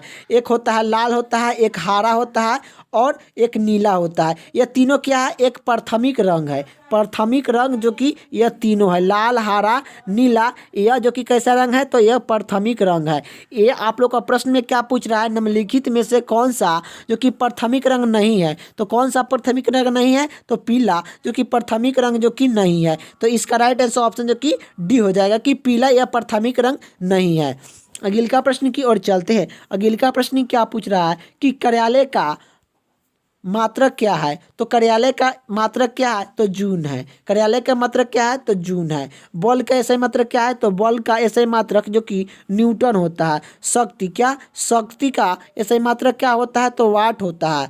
वाट जो कि शक्ति का होता है, बल का जो कि न्यूटन होता है। यही बात करें डाइन किसका होता है? डाइन बल का जो कि CNG मात्रक होता है। CNG SI। तो इसका राइट आंसर क्या हो जाएगा? कार्यालय का SI मात्रक है तो यह जो कि जून है। इसका राइट आंसर ऑप्शन जो कि ए हो जाएगा। बल का SI मात्रक न्यूटन होता है, शक्ति का वाट होता है। ये भी आप लोग को याद होना चाहिए। अगले का प्रश्न क्या पूछ रहा है कि प्रकाश वर्ष मात्रक है। तो प्रकाश वर्ष का मात्रक है, तो प्रकाश वर्ष का मात्रक क्या है? तो यह प्रकाश वर्ष का मात्रक जो कि दूरी होता है। इसका राइट आंसर ऑप्शन जो कि बी हो जाएगा। प्रकाश वर्ष का मात्रक क्या होता है? तो दूरी होता है। अगले का प्रश्न क्या पूछ रहा है? अगले का प्रश्न ये पूछ रहा है कि एक यांत्रिक यंत्र को आंतरिक में आकाश कैसा दिखाई देता है? एक यांत्रिक यंत्र को यांत्रिक में आकाश कैसा दिखाई देता है? तो यह काला दिखाई देता है। इसका राइट आंसर ऑप्शन जो कि बी हो जाएगा। अगले का प्रश्न की ओर चलते हैं। अगले का प्रश्न क्या पूछ रहा है कि मूल रंग है, तो यह 3 मूल रंग है, तो 3 मूल रंग कौन सा है? तो 3 मूल रंग यही होता है, लाल हरा नीला होता है, लाल हरा नीला, यह जो कि 3 जो कि होता है मूल रंग। इसका राइट आंसर ऑप्शन जो कि सी हो जाएगा कि 3 मूल रंग होता है, तो लाल हरा नीला होता है, या इसे जो कि प्राथमिक रंग भी कहा जाता है, प्राथमिक रंग भी कहा जाता है, प्राथमिक रंग भी कहा जाता है, ये भी आप लोग को याद होना चाहिए। अगले का प्रश्न क्या पूछ रहा है कि प्रकाश का वेग अधिक होता है, तो प्रकाश का वेग अधिक होता है, तो प्रकाश का वेग सबसे अधिक किस में होता है? तो निर्वात में होता है, निर्वात में जो कि सबसे अधिक प्रकाश का वेग होता है। इसका राइट आंसर ऑप्शन जो कि सी हो जाएगा, निर्वात, कि प्रकाश का वेग सबसे अधिक किस में होता है? तो निर्वात में होता है। प्रकाश का चाल कितना चलता है? तो 3 × 10⁻8 मीटर प्रति सेकेंड, किलोमीटर आप लोग को मान लीजिए, प्रति सेकंड नहीं, दोनों चलता है। अगले का प्रश्न की ओर चलते हैं। अगले का प्रश्न क्या पूछ रहा है? अगले का प्रश्न यही पूछ रहा है कि लाल कांच को अधिक तापमान पर गर्म करने पर वह कैसा दिखाई कैसा दिखाई देगा? तो यह आप लोग को बताना है, लाल कांच को अधिक तापमान पर गर्म करने पर वह कैसा दिखाई देता है? तो लाल कांच को अधिक तापमान पर गर्म करने पर वह कैसे दिखाई देता है? तो यह जो कि यह हरा दिखाई देता है। इसका राइट आंसर ऑप्शन जो कि डी हो जाएगा, हरा। अगले का प्रश्न की ओर चलते हैं। अगले का प्रश्न क्या पूछ रहा है कि एक उत्तल लेंस को जब पानी में डुबा दिया जाता है तो उसका क्षमता है, तो एक उत्तल लेंस को जब पानी में डुबा दिया जाता है तो उसका क्षमता होता है, तो यह घट जाता है। जब एक उत्तल लेंस को पानी में जब डुबा देते हैं तो उसका क्षमता जो कि घट जाता है। इसका राइट आंसर ऑप्शन जो कि ए हो जाएगा। अगले का प्रश्न की बात करें। अगले का प्रश्न क्या पूछ रहा है कि न्यूटन के प्रथम नियम को क्या भी कहते हैं? तो न्यूटन के पहला नियम को भी कहते हैं, तो न्यूटन का पहला नियम जड़त्व का नियम कहा जाता है। तो न्यूटन का प्रथम नियम को क्या कहते हैं? तो जड़त्व का नियम कहते हैं। इसका राइट आंसर ऑप्शन जो कि बी हो जाएगा। अगले का प्रश्न की बात करें। अगले का प्रश्न क्या पूछ रहा है कि पास्कल इकाई है, तो पास्कल किसकी इकाई है? तो पास्कल जो कि दूरी की इकाई है, तो पास्कल किसकी इकाई है? तो दूरी की इकाई है। क्या पूछ रहा है, दिल्ली के लाल किला का निर्माण किसने करवाया था? तो दिल्ली के लाल किला का निर्माण किसने करवाया था? तो दिल्ली के लाल किला का निर्माण जो कि किसने कराया था? तो यह शाहजहां ने जो कि करवाए थे। इसका राइट आंसर ऑप्शन जो कि डी हो जाएगा कि दिल्ली के लाल किला के निर्माण किसने कराया था? तो शाहजहां ने जो कि करवाए थे। अगले का प्रश्न की ओर चलते हैं। अगले का प्रश्न क्या पूछ रहा है? तो ये वर्ष 1526 ईस्वी में लड़ा गया पानीपत की पहला लड़ाई में बाबर ने किसे पराजित किया था? तो यह बाबर ने किसे जो कि पराजित किया था पानीपत के प्रथम लड़ाई में? तो यह किसे पराजित किए थे? तो इब्राहिम लोदी को जो कि पराजित किए थे। इसका राइट आंसर ऑप्शन जो कि डी हो जाएगा। यही बात करें कि पानीपत का जो कि प्रथम लड़ाई कब हुआ? तो पानीपत का प्रथम लड़ाई 1526 ईस्वी में पानीपत का प्रथम लड़ाई हुआ था। पानीपत का दूसरा लड़ाई कब हुआ था? 1556 ईस्वी में हुआ था। पानीपत का जो कि तीसरा लड़ाई कब हुआ था? तो पानीपत का जो कि तीसरा लड़ाई की बात करें कि कब हुआ था, तो पानीपत का तीसरा लड़ाई 1761 ईस्वी में पानीपत का तीसरा लड़ाई हुआ था। पानीपत के जो कि 3 युद्ध हुआ है, ये भी आप लोग को याद होना चाहिए कि पानीपत का टोटल जो कि 3 युद्ध हुआ है। तो यह आप लोग का प्रश्न में क्या पूछ रहा है कि वर्ष 1526 ईस्वी में लड़ा गया पानीपत की पहला लड़ाई में बाबर ने किसे पराजित किया था? तो इब्राहिम लोदी को पराजित किए थे। इसका राइट आंसर ऑप्शन जो कि डी हो जाएगा। अगले का प्रश्न की ओर चलते हैं। अगले का प्रश्न क्या पूछ रहा है? अगले का प्रश्न यही पूछ रहा है कि शेरशाह सूर्या का मकबरा कहाँ पर स्थित है? तो शेरशाह सूर्या का मकबरा कहाँ पर स्थित है? तो शेरशाह सूर्या की मकबरा कहाँ पर स्थित है? तो यह सारनाथ में स्थित है। तो शेरशाह सूर्या का मकबरा कहाँ पर स्थित है? तो सारनाथ में जो कि स्थित है, सासाराम में स्थित है। शेरशाह सूर्या का मकान कहाँ पर स्थित है? सासाराम आप लोग का स्थित है। सासाराम में जो कि स्थित है शेरशाह सूर्या का मकान। इसका राइट आंसर ऑप्शन जो कि डी हो जाएगा आप लोग का। अगले का प्रश्न की ओर चलते हैं। अगले का प्रश्न क्या पूछ रहा है? वर्ष 1498 ईस्वी में वास्को डी गामा भारत में कहाँ उतरा था? तो यह वर्ष 1498 ईस्वी में वास्को डी गामा कहाँ भारत में कहाँ उतरा था? तो यह कालीकट में उतरा था। तो 1498 ईस्वी में वास्को डी गामा भारत में कहाँ पर उतरा था? तो यह कालीकट में जो कि उतरा था। इसका राइट आंसर ऑप्शन जो कि बी हो जाएगा। यही बात करें कि भारत के खोज किसने किया, तो भारत के खोज जो कि किसने किया, तो यह भारत के खोज जो कि किसने किया, तो वास्को डी गामा ने भारत के खोज जो कि किए थे। यही पूछेगा कि कब किया था वास्को डी गामा भारत के, कब खोजे थे? तो यह 1498 ईस्वी में वास्को डी गामा भारत के जो कि खोजे थे। ये भी आप लोग को याद होना चाहिए। तो यही प्रश्न में क्या पूछ रहा है कि वर्ष 1498 ईस्वी में वास्को डी गामा भारत में कहाँ पर उतरा था? तो यह कहाँ पर उतरा था? तो यह कालीकट में उतरा था। कालीकट एक केरल राज्य का, केरला में जो कि पड़ता है, वहीं पर जो कि उतरा था वास्को डी गामा। इसका राइट आंसर ऑप्शन जो कि बी हो जाएगा। अगला प्रश्न की ओर चलती हैं। अगला प्रश्न क्या पूछ रहा है कि वास्को डी गामा कहाँ के रहने वाला था? तो वास्को डी गामा कहाँ के रहने वाला था? तो वास्को डी गामा जो कि कहाँ के रहने वाला था? तो यह पुर्तगाल के रहने वाला था। इसका राइट आंसर ऑप्शन जो कि सी हो जाएगा। अगला प्रश्न की ओर चलते हैं। अगला प्रश्न क्या पूछ रहा है कि संविधान सभा में किस देश स्थायी प्रतिनिधि भाग नहीं लिया था? तो यह संविधान सभा में किस देश के स्थायी प्रतिनिधि भाग नहीं लिया था? तो यह हैदराबाद के जो कि भाग नहीं लिए थे। इसका राइट आंसर ऑप्शन जो कि डी हो जाएगा। अगला प्रश्न की ओर चलते हैं। अगला प्रश्न क्या पूछ रहा है? अगला प्रश्न यही पूछ रहा है कि संविधान सभा के प्रारूप समिति की नियुक्ति कब की गई? तो संविधान सभा के प्रारूप समिति की नियुक्ति कब की गई थी? तो यह 29 अगस्त 1947 ईस्वी को संविधान सभा के प्रारूप समिति की नियुक्ति जो कि किया गया था। इसका राइट आंसर ऑप्शन जो कि 29 अगस्त 1947 ईस्वी को जो कि किया गया था। इसका राइट आंसर ऑप्शन जो कि सी हो जाएगा। और यही पूछेगा कि संविधान सभा के प्रारूप समिति की सदस्य जो कि कितने थे? तो सदस्य की संख्या जो कि 7 थे। सदस्य की संख्या कितना था? तो 7 था। ये भी आप लोग को याद होना चाहिए। अगला प्रश्न की बात करें। अगला प्रश्न क्या पूछ रहा है कि भारतीय संविधान सभा को किसने बनाया? भारतीय संविधान सभा को किसने बनाया? तो यह भारतीय संविधान सभा को किसने बनाया? तो यह भारतीय संविधान को किसने बनाया? तो यह सभा के द्वारा जो कि बना था। इसका राइट आंसर ऑप्शन जो कि बी हो जाएगा।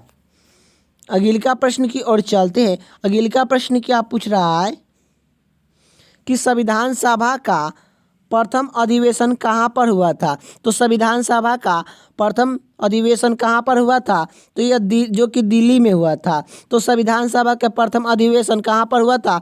दिल्ली में हुआ था। और कब हुआ था? तो यह जो कि 9 दिसंबर 1946 ईस्वी में संविधान सभा का प्रथम बैठक हुआ था। और कहाँ पर हुआ था? तो दिल्ली में हुआ था।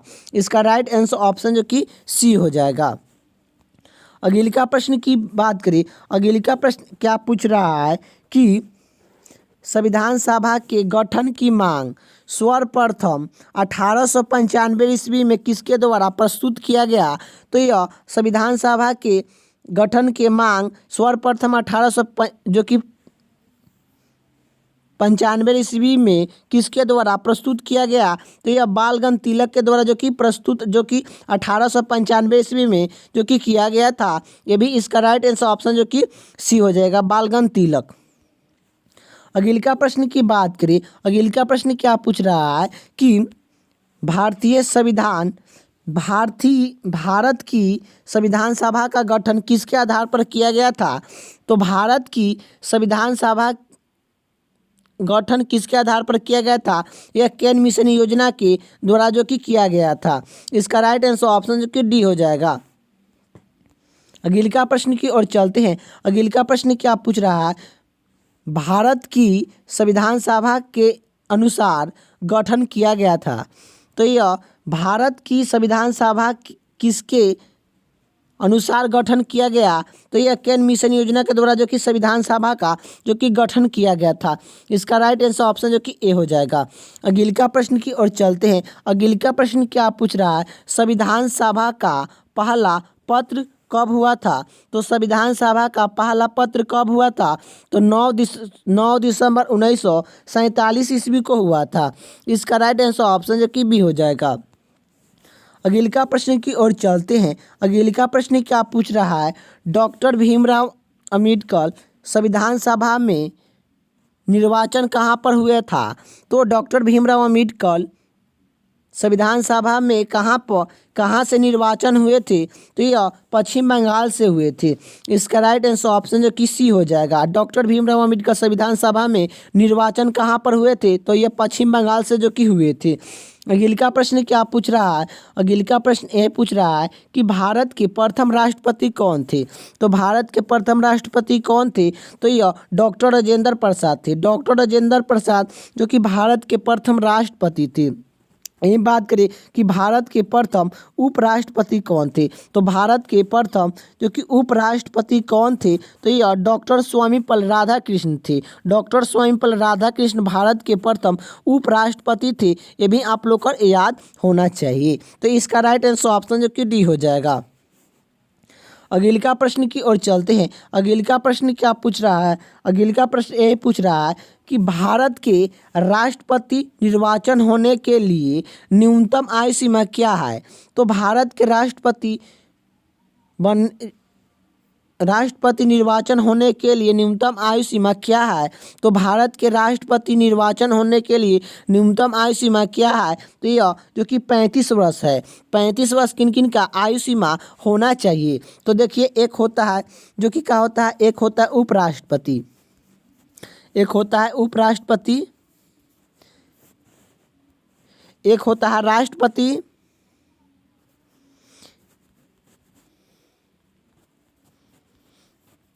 एक होता है जो कि राज्यपाल होता है। तो यह तीनों का जो कि न्यूनतम आयु सीमा जो कि 35 वर्ष जो कि होना चाहिए। कौन कौन के उपराष्ट्रपति बनने के लिए न्यूनतम आयु सीमा जो कि 35 वर्ष जो कि होना चाहिए। राष्ट्रपति बनने के लिए न्यूनतम आयु सीमा जो कि 35 वर्ष जो कि होना चाहिए। राज्यपाल बनने के लिए न्यूनतम आयु सीमा 35 वर्ष जो कि आप लोग का होना चाहिए। यही बात करें कि 30 वर्ष किन किन का होना चाहिए। तो एक होता है जिला परिषद, क्या जिला परिषद, जिला परिषद,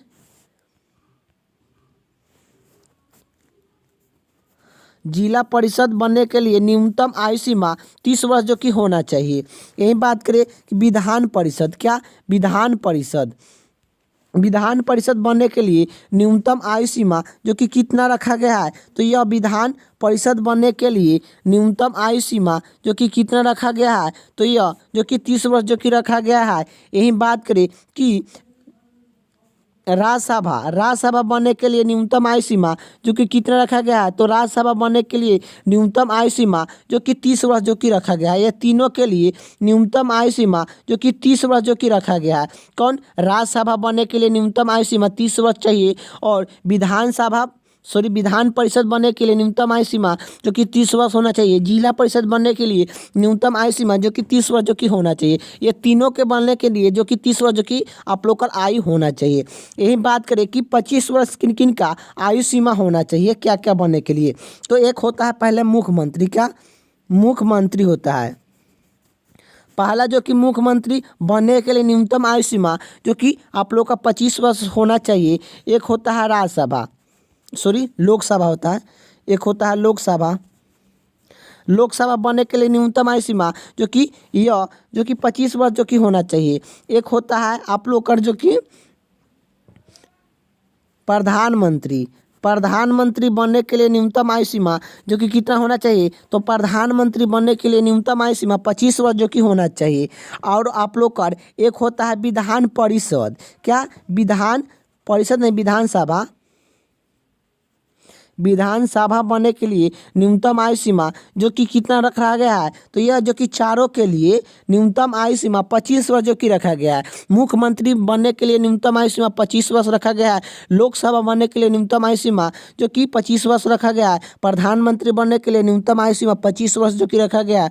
विधानसभा बनने के लिए न्यूनतम आयु सीमा 25 वर्ष जो कि रखा गया है। ये आप लोग को याद होना चाहिए कि किन किन का बनने के लिए कितना कितना आयु होना चाहिए। तो चलिए, तो यही आप लोग का प्रश्न में क्या पूछ रहा है, भारत के राष्ट्रपति निर्वाचन होने के लिए न्यूनतम आयु सीमा क्या है, तो यह जो कि 35 वर्ष है। इसका राइट आंसर ऑप्शन जो कि ए हो जाएगा।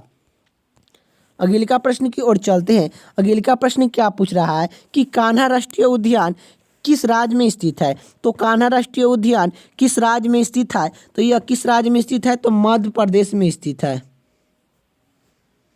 इसका राइट आंसर ऑप्शन जो कि डी हो जाएगा। अगले का प्रश्न की ओर चलते हैं। अगले का प्रश्न क्या पूछ रहा है,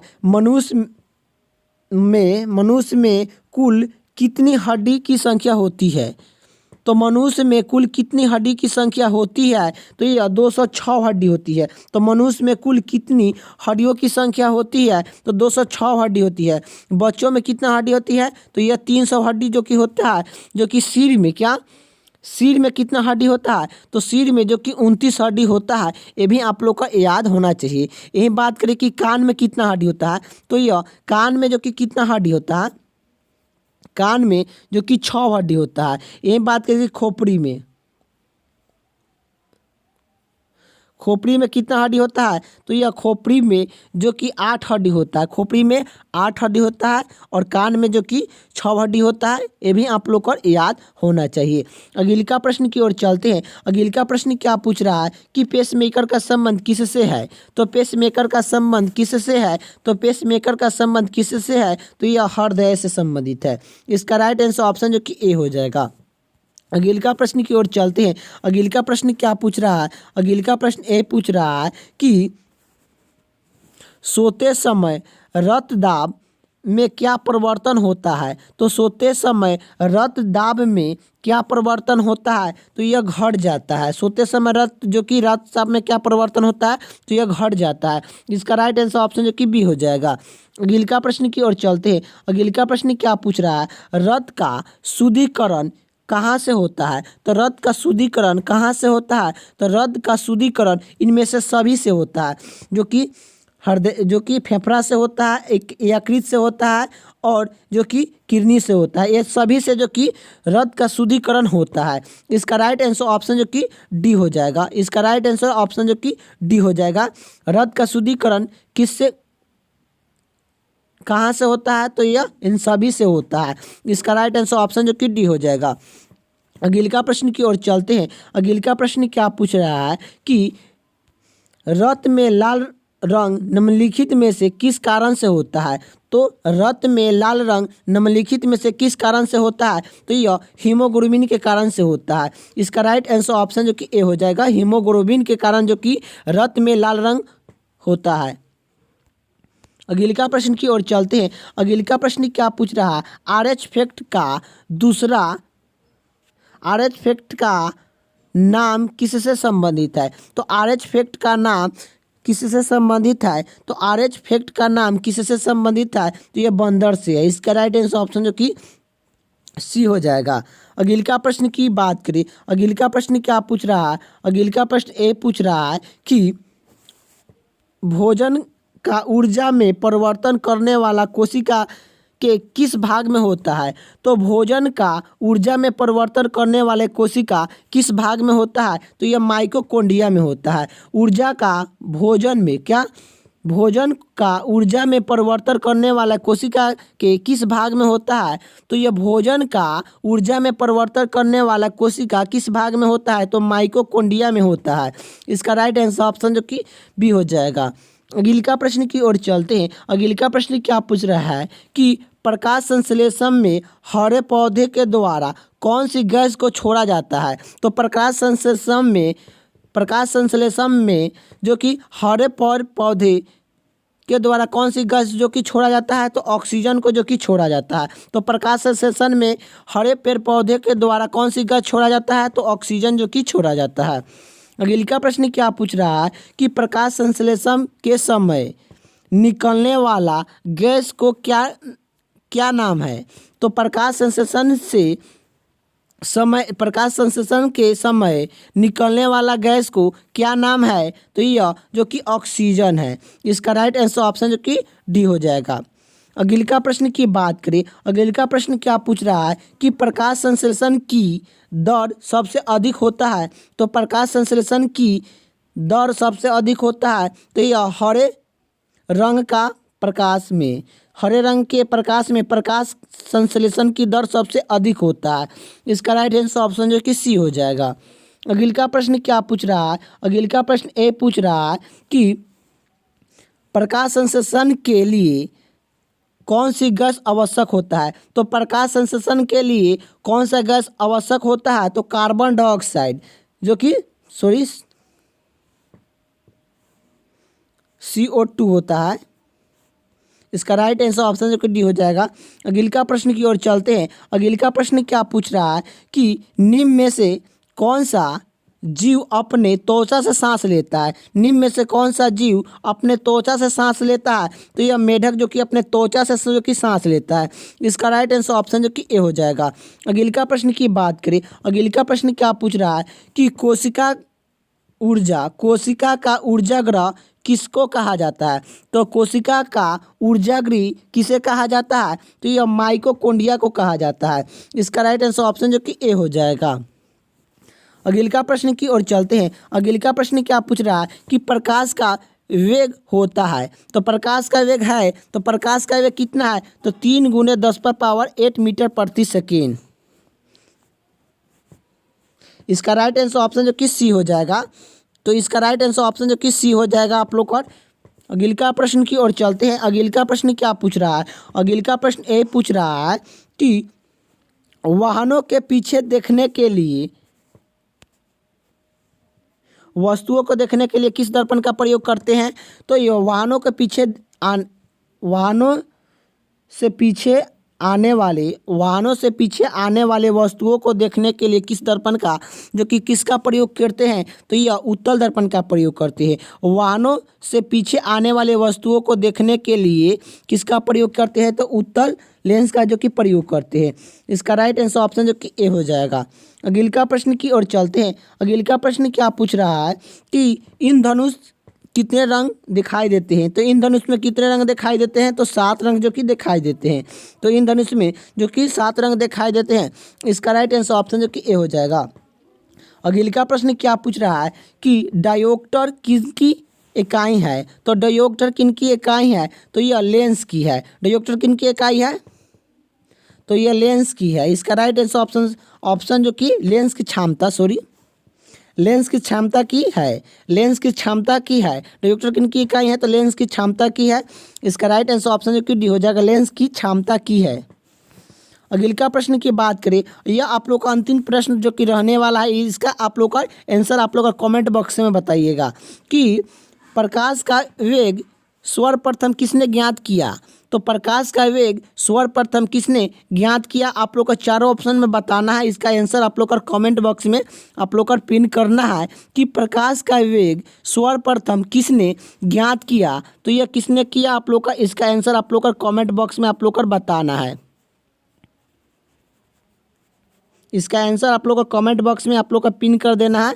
तो आकाश ने क्या पूछ रहा है, भारतीय संविधान की 8वीं अनुसूची का संबंध है। तो भारतीय संविधान की 8वीं अनुसूची का संबंध है। तो ये 8वीं अनुसूची का संबंध है। तो यह भाषाओं के साथ संबंधित है।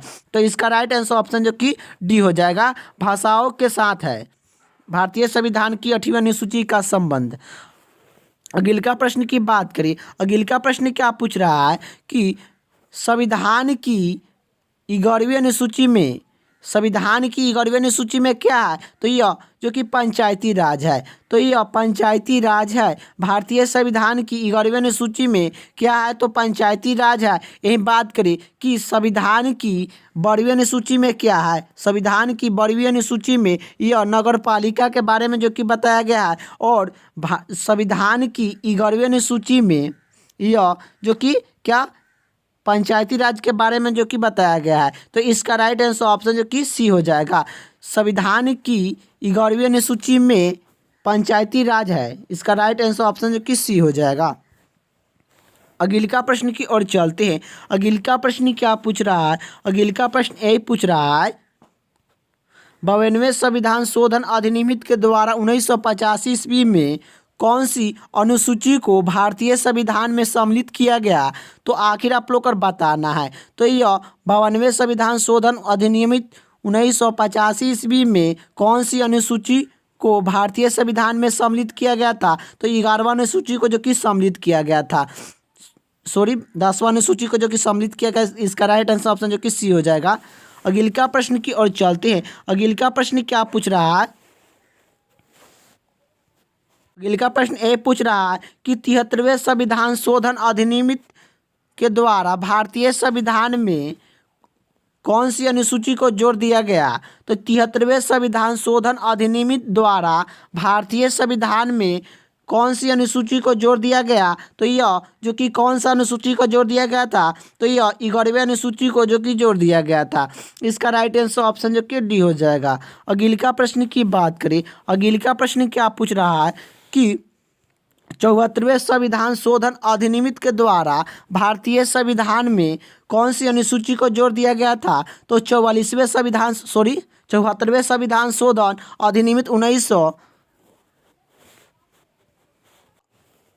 अधिनियम भारतीय संविधान में कौन सी अनुसूची को जोड़ दिया गया था? तो यह जो कि कौन सी अनुसूची जोड़ा गया था? 11वें जो कि 12वें अनुसूची को जो कि जोड़ दिया गया था। इसका राइट आंसर ऑप्शन जो कि ए हो जाएगा। ये भी आप लोग को याद होना चाहिए। अगले का प्रश्न की बात करें। अगले का प्रश्न क्या पूछ रहा है? संविधान की द्वितीय अनुसूची का संबंध किससे है? तो संविधान की द्वितीय अनुसूची का संबंध किससे है? तो यह किससे है? तो यह महत्वपूर्ण पद अधिकारी के वेतन से संबंधित है। तो महत्वपूर्ण पद अधिकारी के वेतन से संबंधित द्वितीय अनुसूची है। इसका राइट आंसर ऑप्शन जो कि बी हो जाएगा। यही बात करें। अगले का प्रश्न क्या पूछ रहा है? अगले का प्रश्न क्या पूछ रहा है कि भारतीय संविधान की 10वीं अनुसूची किससे संबंधित है? तो भारतीय संविधान की 10वीं अनुसूची किससे संबंधित है? तो भारतीय संविधान की 10वीं अनुसूची किससे संबंधित है? तो यह दल बदल कानून से है। तो भारतीय संविधान की 10वीं अनुसूची का संबंध किससे है? तो दल बदल कानून से है। इसका राइट आंसर ऑप्शन जो कि बी हो जाएगा। अगले का प्रश्न की ओर चलते हैं। अगले का प्रश्न क्या पूछ रहा है? अगले का प्रश्न ये पूछ रहा है, संविधान की 6ठा अनुसूची में इनमें से किस राज्य को लागू नहीं होता है?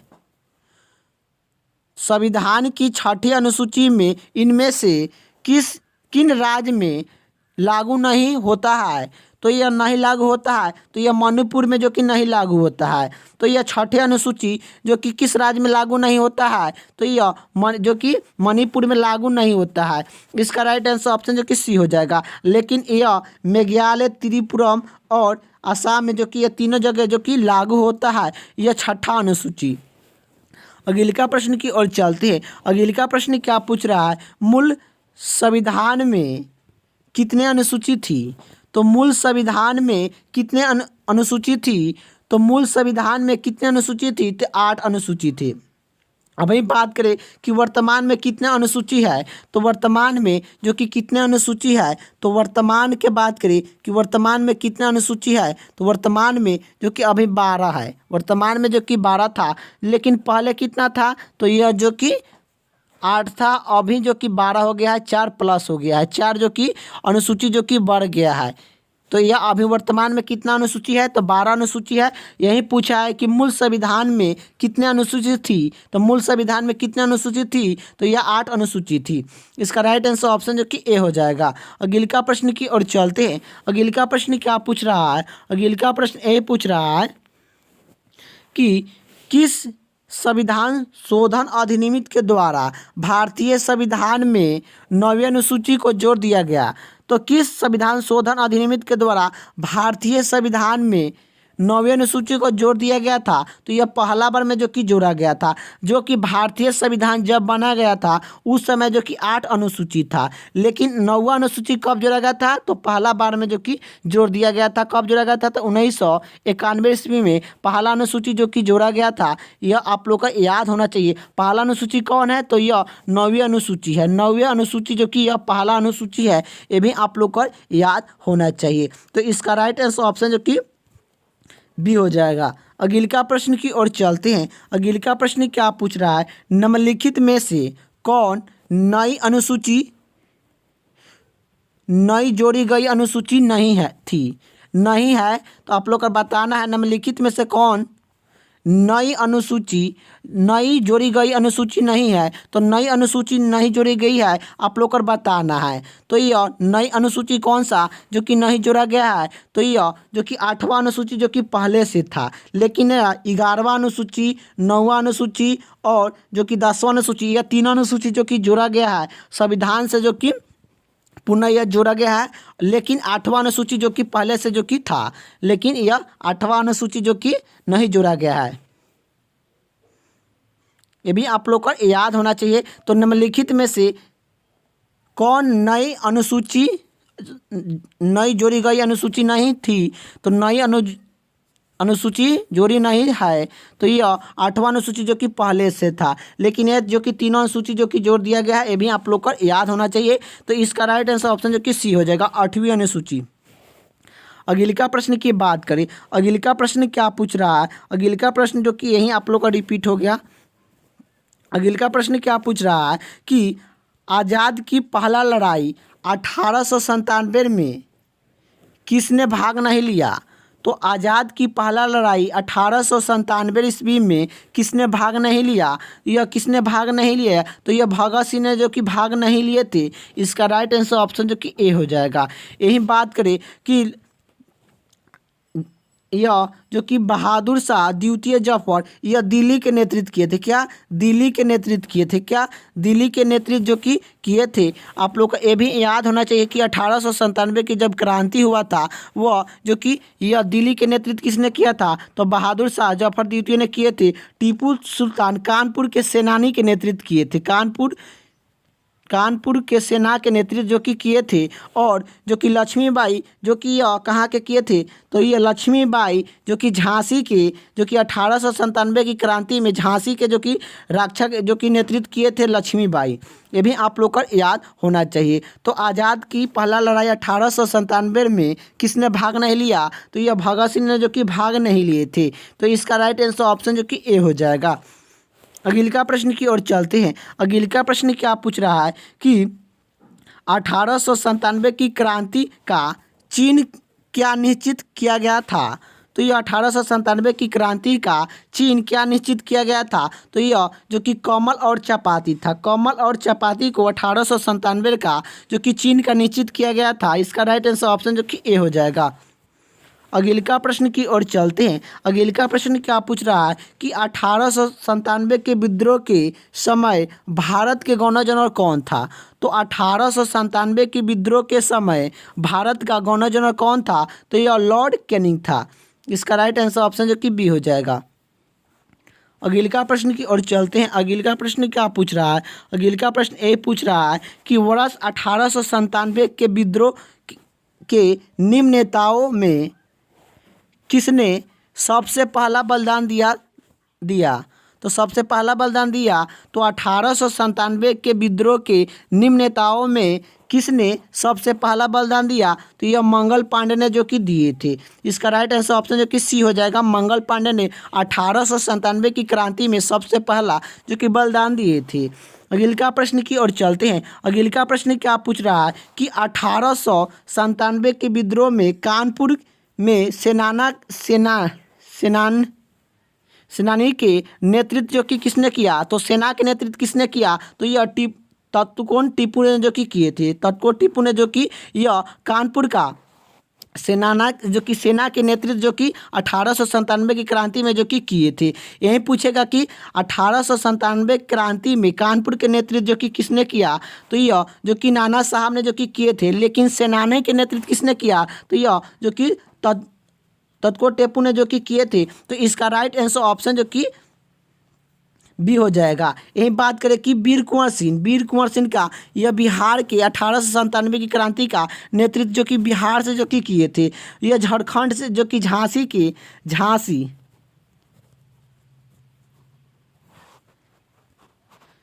नेतृत्व 1897 क्रांति में जो कि यह लक्ष्मीबाई जो कि झांसी के जो कि नेतृत्व किए थे। नाना साहब जो कि कानपुर के नेतृत्व किए, क्या कानपुर से नेतृत्व जो कि 1897 की क्रांति में जो कि किए थे। ये भी आप लोग को याद होना चाहिए। अगले का प्रश्न की ओर चलते हैं। अगले का प्रश्न क्या पूछ रहा है, निम्नलिखित में से वह कौन सा स्थान था जो 1897 के विद्रोह से अछूत रहा। तो निम्नलिखित में से वह कौन सा स्थान था जो 1897 के विद्रोह से अछूत रहा। तो यह मद्रास था। इसका राइट आंसर ऑप्शन जो कि सी हो जाएगा। अगले का प्रश्न की ओर चलते हैं। अगले का प्रश्न क्या पूछ रहा है, जो कि जगदीशपुर के राजा कौन थे। तो जगदीशपुर के राजा कौन थे। तो यह कुंवर सिंह थे। कुंवर सिंह जगदीशपुर के राजा थे और बिहार के जो कि नेतृत्व किए थे। ये भी आप लोग को याद होना चाहिए। अगले का प्रश्न क्या पूछ रहा है कि 1897 के विद्रोह का सेना जो कि नेतृत्व बिहार में किसने किया। तो 1897 की क्रांति के विद्रोह के नेतृत्व बिहार में किसने किया। तो यह जो कि वीर कुंवर सिंह ने जो कि किए थे।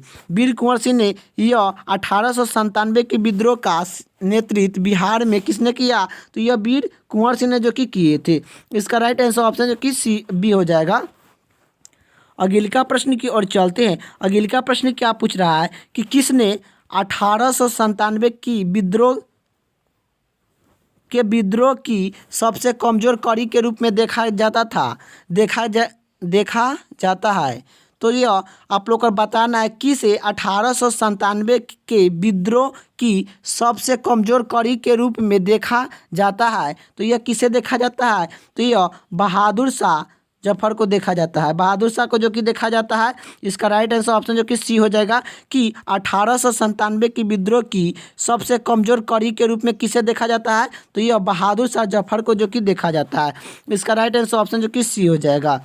यही बात करें अगले का प्रश्न क्या पूछ रहा है। अगले का प्रश्न ये पूछ रहा है, ध्वनि प्रबल मानव के कान पर कितने समय तक रहता है। तो ध्वनि प्रबल मनुष्य के कानों में कितना समय तक रहता है। तो यह 1/10 सेकेंड तक रहता है। 1/10 तक जो कि रहता है। 1/10 सेकेंड तक जो कि रहता है। तो ध्वनि का प्रभाव मनुष्य के कानों में कितना समय तक रहता है। तो 1/10 सेकेंड तक जो कि रहता है। इसका राइट आंसर ऑप्शन जो कि सी हो जाएगा। अगले का प्रश्न की ओर चलते हैं। अगले का प्रश्न क्या पूछ रहा है, डेसिबल किन का उपयोग में किया जाता है। तो डेसिबल किन का उपयोग में किया जाता है। तो यह ध्वनि की तीव्रता को मापने के लिए डेसिबल का प्रयोग किया जाता है। इसका राइट आंसर ऑप्शन जो कि ए हो जाएगा। अगले का प्रश्न की ओर चलते हैं। अगले का प्रश्न क्या पूछ रहा है कि 1 किलोवाट घंटा कितनी इकाई है। तो 1 किलोवाट घंटा कितनी इकाई है। तो यह 1 किलोवाट घंटा किन की इकाई है। तो यह विद्युत ऊर्जा का है। इसका राइट आंसर ऑप्शन जो कि सी हो जाएगा। अगले का प्रश्न की ओर चलते हैं। अगले का प्रश्न क्या पूछ रहा है। अगले का प्रश्न ये पूछ रहा है कि एम्पियर क्या मापने के लिए इकाई है। तो एम्पियर क्या मापने की इकाई है। तो एम्पियर क्या मापने के लिए इकाई है। तो यह जो कि वोल्ट को मापा जाता है। एम्पियर से क्या मापा जाता है। तो वोल्ट को जो कि मापा जाता है। इसका राइट आंसर ऑप्शन जो कि सी हो जाएगा। अगले का प्रश्न की ओर चलते हैं। अगले का प्रश्न क्या पूछ रहा है कि फ्यूज के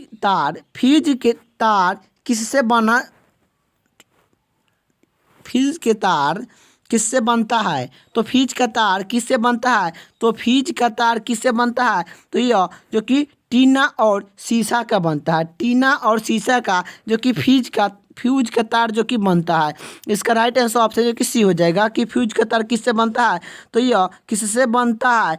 तो यह जो कि टीना और शीशा से जो कि बनता है। इसका राइट आंसर ऑप्शन जो कि सी हो जाएगा। अगले का प्रश्न क्या पूछ रहा है कि बिजली के बॉल का फिलामेंट किस तत्व से बना होता है।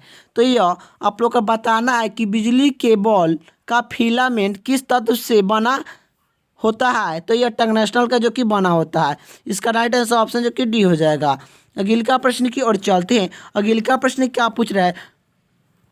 घरों में लगने वाला पंखा या बॉल इत्यादि लगाया जाता है, तो यह घरों में लगाया गया पंखा या बॉल इत्यादि लगा होता है, यह जो कि समांतर श्रेणी क्रम में लगा होता है। तो समांतर श्रेणी क्रम में जो कि घर में जो कि पंखा जो कि समांतर श्रेणी क्रम में लगा होता है और बॉल भी जो कि समांतर श्रेणी में जो कि जुड़ा गया होता है। इसका राइट आंसर ऑप्शन जो कि सी हो जाएगा, समांतर क्रम में जो कि होता है। अगला प्रश्न क्या पूछ रहा है कि प्रतिरोधक का एक मात्रक है, तो प्रतिरोधक का मात्रक क्या है? तो ओम है। इसका राइट आंसर ऑप्शन जो कि डी हो जाएगा। प्रतिरोधक का ऐसे मात्रक क्या है? ओम है। अगला प्रश्न क्या पूछ रहा है कि 1 किलोवाट घंटा का मान होता है, तो 1 किलोवाट घंटा का मान होता है, तो 1 किलोवाट घंटा का मान जो कि कितना होता है? तो यह जो कि 3.6 × 10⁻6 जून होता है। इसका राइट आंसर ऑप्शन जो कि ए हो जाएगा। 3.6 × 10⁻6 जून होता है। अगला प्रश्न की ओर चलते हैं। अगला प्रश्न क्या पूछ रहा है कि सूरज पर ऊर्जा का निर्माण होता है, तो सूरज पर ऊर्जा का निर्माण होता है, तो सूरज पर ऊर्जा का निर्माण कैसा होता है? तो यह नवक्रिय संलयन पर होता है। नवक्रिय संलयन के द्वारा सूरज पर ऊर्जा का निर्माण होता है। तो ऊर्जा का निर्माण जो कि सूरज पर ऊर्जा का निर्माण कैसा होता है? तो नवक्रिय संलयन के द्वारा होता है। इसका राइट आंसर ऑप्शन जो कि डी हो जाएगा। अगला प्रश्न क्या पूछ रहा है कि परमाणु बम निम्न में से सिद्धांत कार्यालय करता है, तो परमाणु बम निम्न में से सिद्धांत कार्यालय करता है, तो यह नवक्रिय विखंडन पर जो कि करता है। नवक्रिय विखंडन पर जो कि करता है। इसका राइट आंसर ऑप्शन जो कि सी हो जाएगा। अगला प्रश्न की ओर चलते हैं। अगला प्रश्न क्या पूछ रहा है कि परमाणु के नवक्रिया में होता है, तो परमाणु के नवक्रिया में होते हैं, तो परमाणु के नवक्रिया में क्या होते हैं? तो प्रोटॉन प्लस न्यूट्रॉन, प्रोटॉन और न्यूट्रॉन होता है। प्रोटॉन और न्यूट्रॉन परमाणु के नवक्रिया में होता है। इसका राइट आंसर ऑप्शन जो कि सी हो जाएगा। अगला प्रश्न क्या पूछ रहा है? अगला प्रश्न ए पूछ रहा है कि न्यूट्रॉन की खोज किसने की? तो न्यूट्रॉन की खोज किसने की थी? न्यूट्रॉन की खोज किसने की थी? तो यह जो कि चेडविक ने किए थे। चेडविक ने न्यूट्रॉन के जो कि खोजे थे। और रदरफोर्ड ने क्या किए थे? तो रदरफोर्ड ने जो कि क्या किए थे? तो यह परमाणु नवक्रिया के जो कि रदरफोर्ड ने जो कि खोजे थे। ये भी आप लोग को याद होना चाहिए। अगला प्रश्न क्या पूछ रहा है? निम्न में अस्थाई कण है, तो निम्न में अस्थाई कण है, तो निम्न में अस्थाई कण कौन होता है? तो अस्थाई कण जो कि क्या होता है? तो यह जो कि कौन होते हैं? अस्थाई कण जो कि प्रोटॉन होते हैं। अस्थाई कण निम्नलिखित में से कौन होते हैं? तो यह प्रोटॉन होते हैं। इसका राइट आंसर ऑप्शन जो कि ए हो जाएगा। अगला प्रश्न क्या पूछ रहा है? गुरुत्वाकर्षण का नियमों का आविष्कार कौन किए थे? कौन है? गुरुत्वाकर्षण के नियम के आविष्कार कौन है? तो यह न्यूटन है। गुरुत्वाकर्षण का नियम के आविष्कार कौन है? तो न्यूटन है। इसका राइट आंसर ऑप्शन जो कि सी हो जाएगा।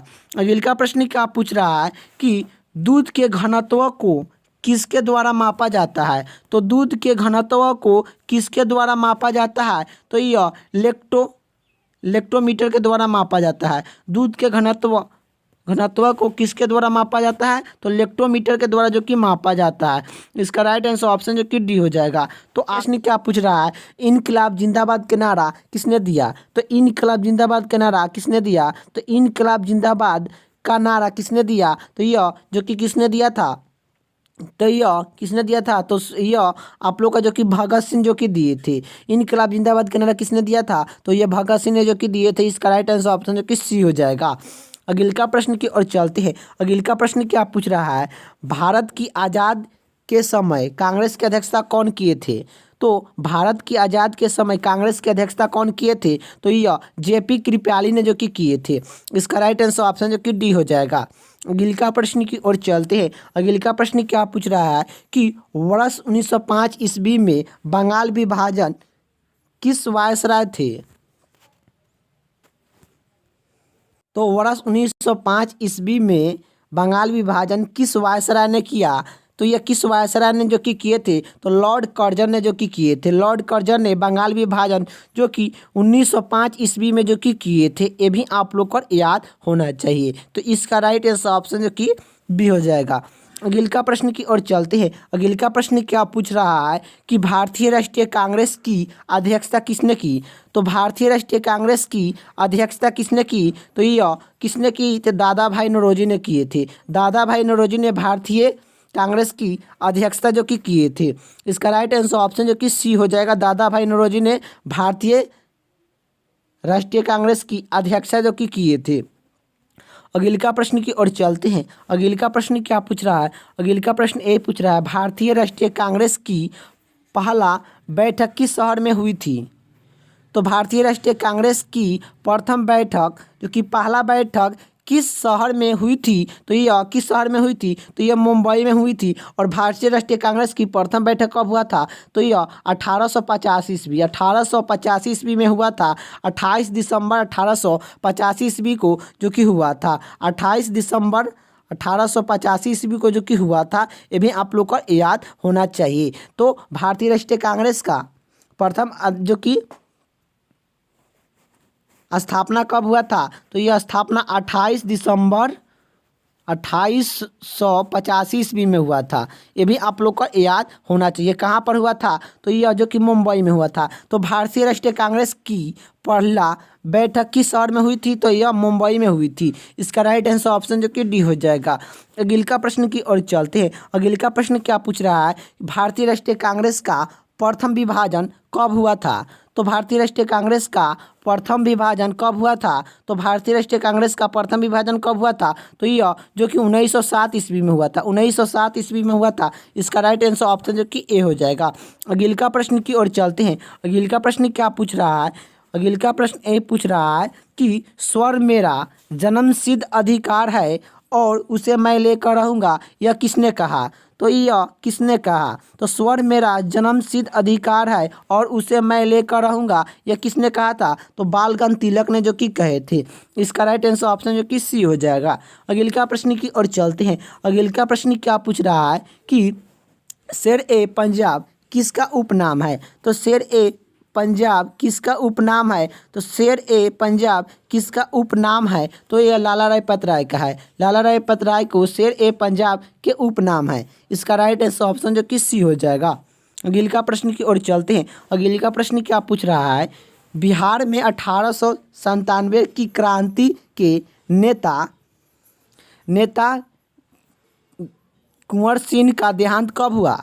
तो जो कि बिहार में 1897 की क्रांति के नेता वीर कुंवर सिंह का देहांत कब हुआ? तो यह वीर कुंवर सिंह का देहांत जो कि 9 मई 1898 में हुआ था। 9 मई 1898 ईस्वी में वीर कुंवर सिंह का जो कि देहांत हुआ था। ये भी आप लोग को याद होना चाहिए। और 1897 की क्रांति के बिहार के नेता कौन थे? तो बिहार के नेता जो कि कौन थे? तो वीर कुंवर सिंह थे। वीर कुंवर सिंह जी थे जो कि बिहार के 1897 की क्रांति का जो कि नेता थे। ये भी आप लोग का याद होना चाहिए कि बिहार में 1897 की क्रांति का नेतृत्व जो कि यह वीर कुंवर सिंह ने जो कि किए थे।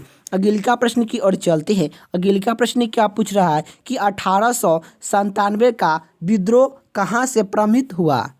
तो 1897 का विद्रोह कहाँ से प्रमित हुआ? तो यह जो कि मेरठ से हुआ था। तो 1897 की क्रांति कहाँ से प्रमित हुआ? तो यह मेरठ से हुआ था। कब हुआ था? ये भी पूछेगा कि कब हुआ था। तो ये भी आप लोग को याद होना चाहिए कि 10 मई 1856 जो कि 97 ईस्वी में हुआ था। तो यह 10 मई 1897 ईस्वी को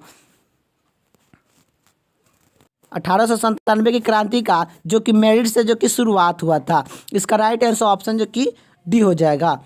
अगले का प्रश्न की ओर चलते हैं। अगले का प्रश्न क्या पूछ रहा है? अगले का प्रश्न ये पूछ रहा है भारत संघ में कितना राज्य है? तो भारत संघ में कितना राज्य है? तो भारत संघ में कितना राज्य है? तो 29 राज्य है। तो भारत संघ में कितना राज्य है? तो 29 राज्य है। इसका राइट आंसर ऑप्शन जो कि डी हो जाएगा। अगला प्रश्न की ओर चलते हैं। अगला प्रश्न क्या पूछ रहा है? भारतीय संघ में सम्मिलित किया गया 29वें राज्य है। तो भारतीय संघ में सम्मिलित किया गया 29वां राज्य है। तो यह कौन सा 29वां राज्य है? तो यह 29वां राज्य जो कि कौन है? तो यह तेलंगाना है। इसका राइट आंसर ऑप्शन जो कि ए हो जाएगा, तेलंगाना जो कि 29वां राज्य है। भारत में टोटल जो कि 28 राज्य है और 29वां राज्य जो कि जोड़ दिया गया है कौन? तो यह तेलंगाना राज्य को जो कि जोड़ दिया गया है। तो यहीं आप लोग का प्रश्न में क्या पूछ रहा है? भारतीय संघ में सम्मिलित किया गया 29वां राज्य है। तो यह तेलंगाना है। तेलंगाना को कब स्थापना किया गया था? तो यह 2 जून 2014 2 जून 2014 में जो कि आंध्र प्रदेश राज्य को जो कि स्थापना जो कि किया गया था। अगला प्रश्न की ओर चलते हैं। अगला प्रश्न क्या पूछ रहा है? भारत एक है। तो भारत एक है तो भारत क्या है? राज्यों का संघ है। भारत एक क्या है? तो राज्यों का संघ है। इसका राइट आंसर ऑप्शन जो कि बी हो जाएगा। अगला प्रश्न की ओर चलते हैं। अगला प्रश्न क्या पूछ रहा है? अगला प्रश्न ये पूछ रहा है कि भारतीय संविधान के किस अनुच्छेद में प्रेस की स्वतंत्रता दी गई है? तो सब भारतीय संविधान के किस अनुच्छेद में प्रेस की स्वतंत्रता दी गई है? तो यह 19 के आई में जो कि दिया गया है। तो भारतीय संविधान के किस अनुच्छेद में प्रेस की स्वतंत्रता दिया गया है? तो 19 के आई में जो कि दिया गया है। इसका राइट आंसर ऑप्शन जो कि बी हो जाएगा। अगला प्रश्न की ओर चलते हैं। अगला प्रश्न क्या पूछ रहा है? अगला प्रश्न ये पूछ रहा है कि मौलिक अधिकार के अंतर्गत कौन सा अनुच्छेद बच्चों के शोषण संबंधित है? तो बच्चों को शोषण संबंधित अनुच्छेद जो कि कौन सा है आप लोग को बताना है। तो अनुच्छेद जो कि 24 मौलिक अधिकार के अंतर्गत कौन सा अनुच्छेद बच्चों के शोषण संबंधित है? तो अनुच्छेद जो कि 24। इसका राइट आंसर ऑप्शन जो कि सी हो जाएगा। अगला प्रश्न की बात करें। अगला प्रश्न क्या पूछ रहा है? भारत के महान्यायवादी की नियुक्ति संबंधित कौन सा अनुच्छेद है? तो भारत के महान्यायवादी की नियुक्ति संबंधित कौन सा अनुच्छेद है? तो अनुच्छेद जो कि 76। तो भारत के महान्यायवादी की नियुक्ति संबंधित कौन सा अनुच्छेद है? तो अनुच्छेद जो कि 76 में है। यही बात करें कि भारत के महान्यायवादी की नियुक्ति कौन करता है? तो यह जो कि नियुक्ति कौन करता है? तो राष्ट्रपति करते हैं। क्या नियुक्ति जो कि महान्यायवादी की नियुक्ति कौन करते हैं? तो राष्ट्रपति करते हैं। ये भी आप लोग को याद होना चाहिए। अगला प्रश्न की ओर चलते हैं। अगला प्रश्न क्या पूछ रहा है? राष्ट्रपति संविधान के किस अनुच्छेद के अंतर्गत लोकसभा को भंग कर सकते हैं? तो राष्ट्रपति संविधान के किस अनुच्छेद के अंतर्गत लोकसभा को भंग कर सकते हैं? तो अनुच्छेद जो कि 85 के अंतर्गत में। तो राष्ट्रपति संविधान के किस अनुच्छेद के अंतर्गत में लोकसभा को भंग कर सकते हैं? तो अनुच्छेद 85 के अंतर्गत में जो कि भंग कर सकते हैं। इसका राइट आंसर ऑप्शन जो कि डी हो जाएगा। अगला प्रश्न की ओर चलते हैं। अगला प्रश्न क्या पूछ रहा है? भारतीय संविधान के किस अनुच्छेद में राज्य के नीति निर्देशन तत्व का उल्लेख है? तो भारतीय संविधान के किस अनुच्छेद में राज्य के नीति निर्देशन तत्व का उल्लेख है? तो यह अनुच्छेद जो कि 36 से लेकर 51 तक के बारे में राज्य की नीति निर्देशन तत्व के बारे में उल्लेख किया गया है अनुच्छेद। तो अनुच्छेद जो कि 36 से लेकर 51 के बीच में राज्य के नीति निर्देशन तत्व को उल्लेख जो कि किया गया है। इसका राइट आंसर ऑप्शन जो कि सी हो जाएगा।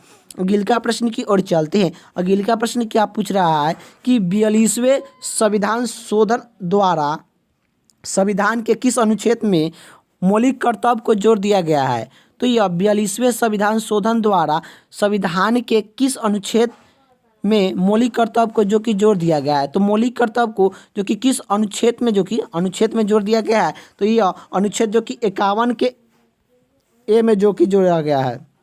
इसका राइट आंसर ऑप्शन जो कि बी हो जाएगा। अगला प्रश्न की ओर चलते हैं। अगला प्रश्न क्या पूछ रहा है? अगला प्रश्न ये पूछ रहा है कि भारत के संविधान के किस अनुच्छेद के अंतर्गत भारत के राष्ट्रपति पर महाभियोग चलाया जा सकता है? तो भारत के संविधान के किस अनुच्छेद के अंतर्गत भारत के राष्ट्रपति पर महाभियोग चलाया जा सकता है? तो अनुच्छेद जो कि 61 के अंतर्गत, अनुच्छेद जो कि 61 के अंतर्गत जो कि राष्ट्रपति पर महाभियोग जो कि चलाया जा सकता है। और यह अगले प्रश्न की ओर चलते हैं। अगले प्रश्न क्या पूछ रहा है कि संविधान के किस अनुच्छेद के अंतर्गत, संविधान के किस अनुच्छेद के अंतर्गत जो कि हिंदी को राष्ट्रभाषा का दर्जा प्राप्त किया गया है? तो संविधान के किस अनुच्छेद के अंतर्गत हिंदी को राष्ट्रीय भाषा का दर्जा प्राप्त किया गया है? तो यह अनुच्छेद जो कि कितना 343 के आई में जो कि किया गया है। इसका राइट आंसर ऑप्शन जो कि सी हो जाएगा। अगले प्रश्न की ओर चलते हैं। अगले प्रश्न क्या पूछ रहा है? अगले प्रश्न ए पूछ रहा है संविधान के अनुच्छेद 1 में भारत को क्या कहा गया है? संविधान के अनुच्छेद 1 में भारत को क्या कहा गया है? तो यह राज्यों का संघ कहा गया है। इसका राइट आंसर ऑप्शन जो कि डी हो जाएगा। अगले प्रश्न की ओर चलते हैं। अगले प्रश्न क्या पूछ रहा है? अगले प्रश्न ए पूछ रहा है कि मौलिक अधिकार संविधान के किस भाग में वर्णन है? तो मौलिक अधिकार संविधान के किस भाग में वर्णन है? तो यह वर्णन जो कि किस भाग में किया गया है? तो यह भाग जो कि 3 में जो कि क्या है? तो यह मौलिक अधिकार है। मौलिक अधिकार जो कि कहाँ से लिया गया है? तो अमेरिका संविधान से मौलिक अधिकार जो कि लिया गया है। यही बात करें कि मौलिक अधिकार जो कि भाग जो कि कितना में है? तो मौलिक अधिकार भाग जो कि 3 में है। मौलिक अधिकार जो कि भाग जो कि 3 में है, ये भी आप लोग को याद होना चाहिए। यही बात करें कि मौलिक अधिकार कौन सा अनुच्छेद में है? तो मौलिक अधिकार जो कि अनुच्छेद जो कि कितना? तो 12 से लेकर 35 तक, अनुच्छेद 12 से लेकर 35 तक है। यही बात करें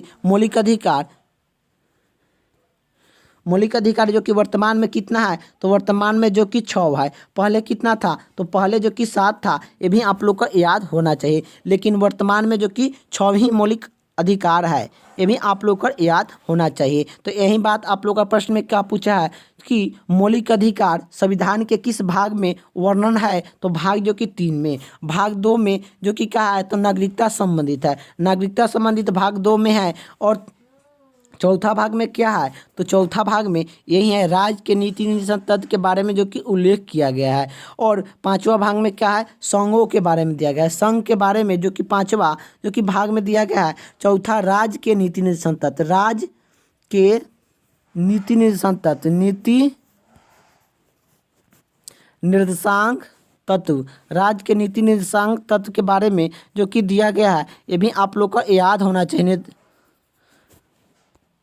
चलिए अगले का प्रश्न की ओर चलते हैं। अगले का प्रश्न क्या पूछ रहा है? अगले का प्रश्न ये पूछ रहा है कि डॉक्टर भीमराव अंबेडकर ने भारतीय संविधान के किस भाग को संवैधानिक लोकप्रिय भाग कहा है?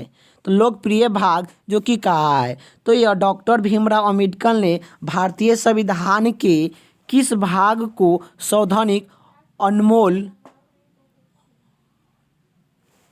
अनौकित भाग कहा गया है? तो भाग जो कि 3 को कहा गया है। इसका राइट आंसर ऑप्शन जो कि डी हो जाएगा।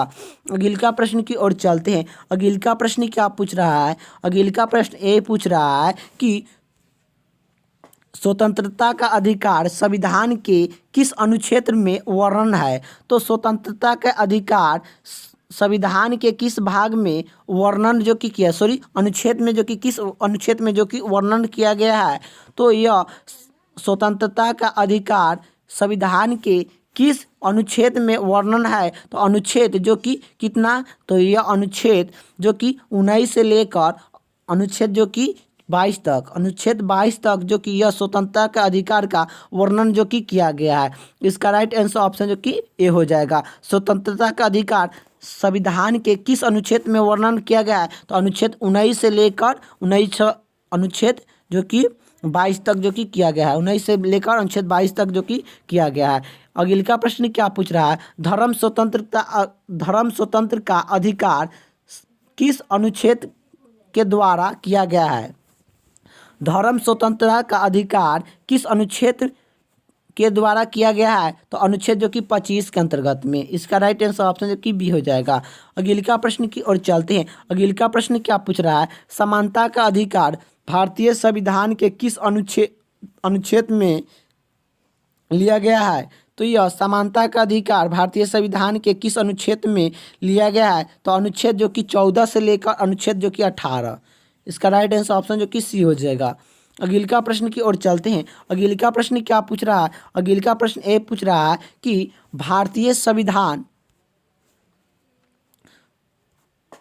आप लोग का भारतीय संविधान है, भारतीय संसद के कितने सदन है? तो भारतीय संसद के कितने सदन है? तो भारतीय संसद के कितने सदन है? तो 2 सदन है। एक होता है लोकसभा, एक होता है लोकसभा, एक होता है राज्यसभा। एक होता है लोकसभा, एक होता है राज्यसभा। यही भारतीय संसद का जो कि सदन है, ये भी आप लोग को याद होना चाहिए। एक लोकसभा, एक राज्यसभा, यही भारतीय संसद है के जो कि सदन है। अगले का प्रश्न की ओर चलते हैं। अगले का प्रश्न क्या पूछ रहा है? निम्नलिखित में से कौन संसद का भाग नहीं है?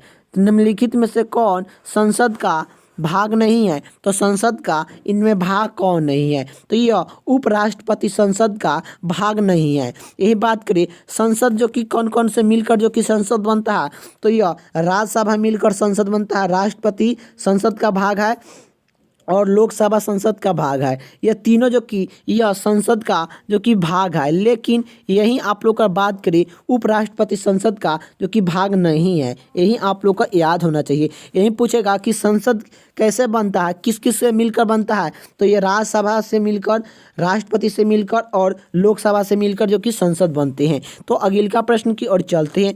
अगले का प्रश्न क्या पूछ रहा है कि भारतीय संसद के कितने अंग है? तो भारतीय संसद के कितने अंग है? तो भारतीय संसद के कितने अंग है? तो ये 2 अंग है, 3 अंक है। तो भारतीय संसद के कितने अंक है? तो 2 जो कि 3 अंक है। ये भी आप लोग को याद होना चाहिए। इसका राइट आंसर ऑप्शन जो कि डी हो जाएगा। अगले का प्रश्न क्या पूछ रहा है? निम्न में से किसे भविष्य ईंधन कहा जाता है? निम्न में से किसे भविष्य ईंधन कहा जाता है? तो यह हाइड्रोजन को भविष्य ईंधन कहा जाता है। इसका राइट आंसर ऑप्शन जो कि ए हो जाएगा। अगले का प्रश्न की ओर चलते हैं। अगले का प्रश्न क्या पूछ रहा है कि भूकंप की तीव्रता किससे मापा जाता है? तो यह भूकंप की तीव्रता किससे मापा जाता है? तो भूकंप की तीव्रता किससे मापा जाता है आप लोगों को बताना है। तो यह सिस्मोग्राफी के द्वारा जो कि मापा जाता है। सिस्मोग्राफी के द्वारा जो कि भूकंप की तीव्रता को मापा जाता है। इसका राइट आंसर ऑप्शन जो कि बी हो जाएगा। अगले का प्रश्न की ओर चलते हैं। अगले का प्रश्न क्या पूछ रहा है कि फेदोमीटर का उपयोग किसके मापने के लिए किया जाता है? तो फेदोमीटर का उपयोग किसके मापने के लिए किया जाता है? तो यह समुद्र की गहराई को मापने के लिए फेदोमीटर का प्रयोग करते हैं। इसका राइट आंसर ऑप्शन जो कि बी हो जाएगा। अगले का प्रश्न की ओर चलते हैं। अगले का प्रश्न क्या पूछ रहा है कि चुंबकीय की सुई किस तरह के संकेत करता है? तो चुंबकीय की सुई किस तरह के संकेत करता है? तो यह उत्तर की ओर संकेत करता है। तो चुंबकीय सुई किस तरह के संकेत करता है? तो उत्तर की ओर करता है। इसका राइट आंसर ऑप्शन जो कि सी हो जाएगा। अगले का प्रश्न की ओर चलते हैं। अगले का प्रश्न क्या पूछ रहा है? अगले का प्रश्न ए पूछ रहा है निम्नलिखित में से कौन एक अणुचुंबकीय पदार्थ है? निम्नलिखित में से कौन एक अणुचुंबकीय पदार्थ है? तो यह पीतल जो कि अणुचुंबकीय पदार्थ है। तो निम्नलिखित में से कौन एक अणुचुंबकीय पदार्थ है? तो यह पीतल। इसका राइट आंसर ऑप्शन जो कि डी हो जाएगा। अगले का प्रश्न की ओर चलते हैं। अगले का प्रश्न क्या पूछ रहा है? अगले का प्रश्न ए पूछ रहा है कि निम्नलिखित में से कौन सा एक प्रकृति में अणुचुंबकीय है? तो निम्नलिखित में से कौन सा एक प्रकृति में अणुचुंबकीय पदार्थ है? अणुचुंबकीय है। तो अणुचुंबकीय कौन है? तो निम्नलिखित में से कौन एक प्रकृति में अणुचुंबकीय है? तो अणुचुंबकीय कौन है? तो ऑक्सीजन। तो इसका राइट आंसर ऑप्शन जो कि ए हो जाएगा, ऑक्सीजन। तो इतना ही आप लोग का प्रश्न जो कि रहने देते हैं। तो आखिर आप लोग का वीडियो कैसा लगा कमेंट बॉक्स में बताइएगा। वीडियो अच्छा लगे तो लाइक कर दीजिए, चैनल पर नहीं तो चैनल को सब्सक्राइब कर दीजिए। जय हिंद, जय भारत।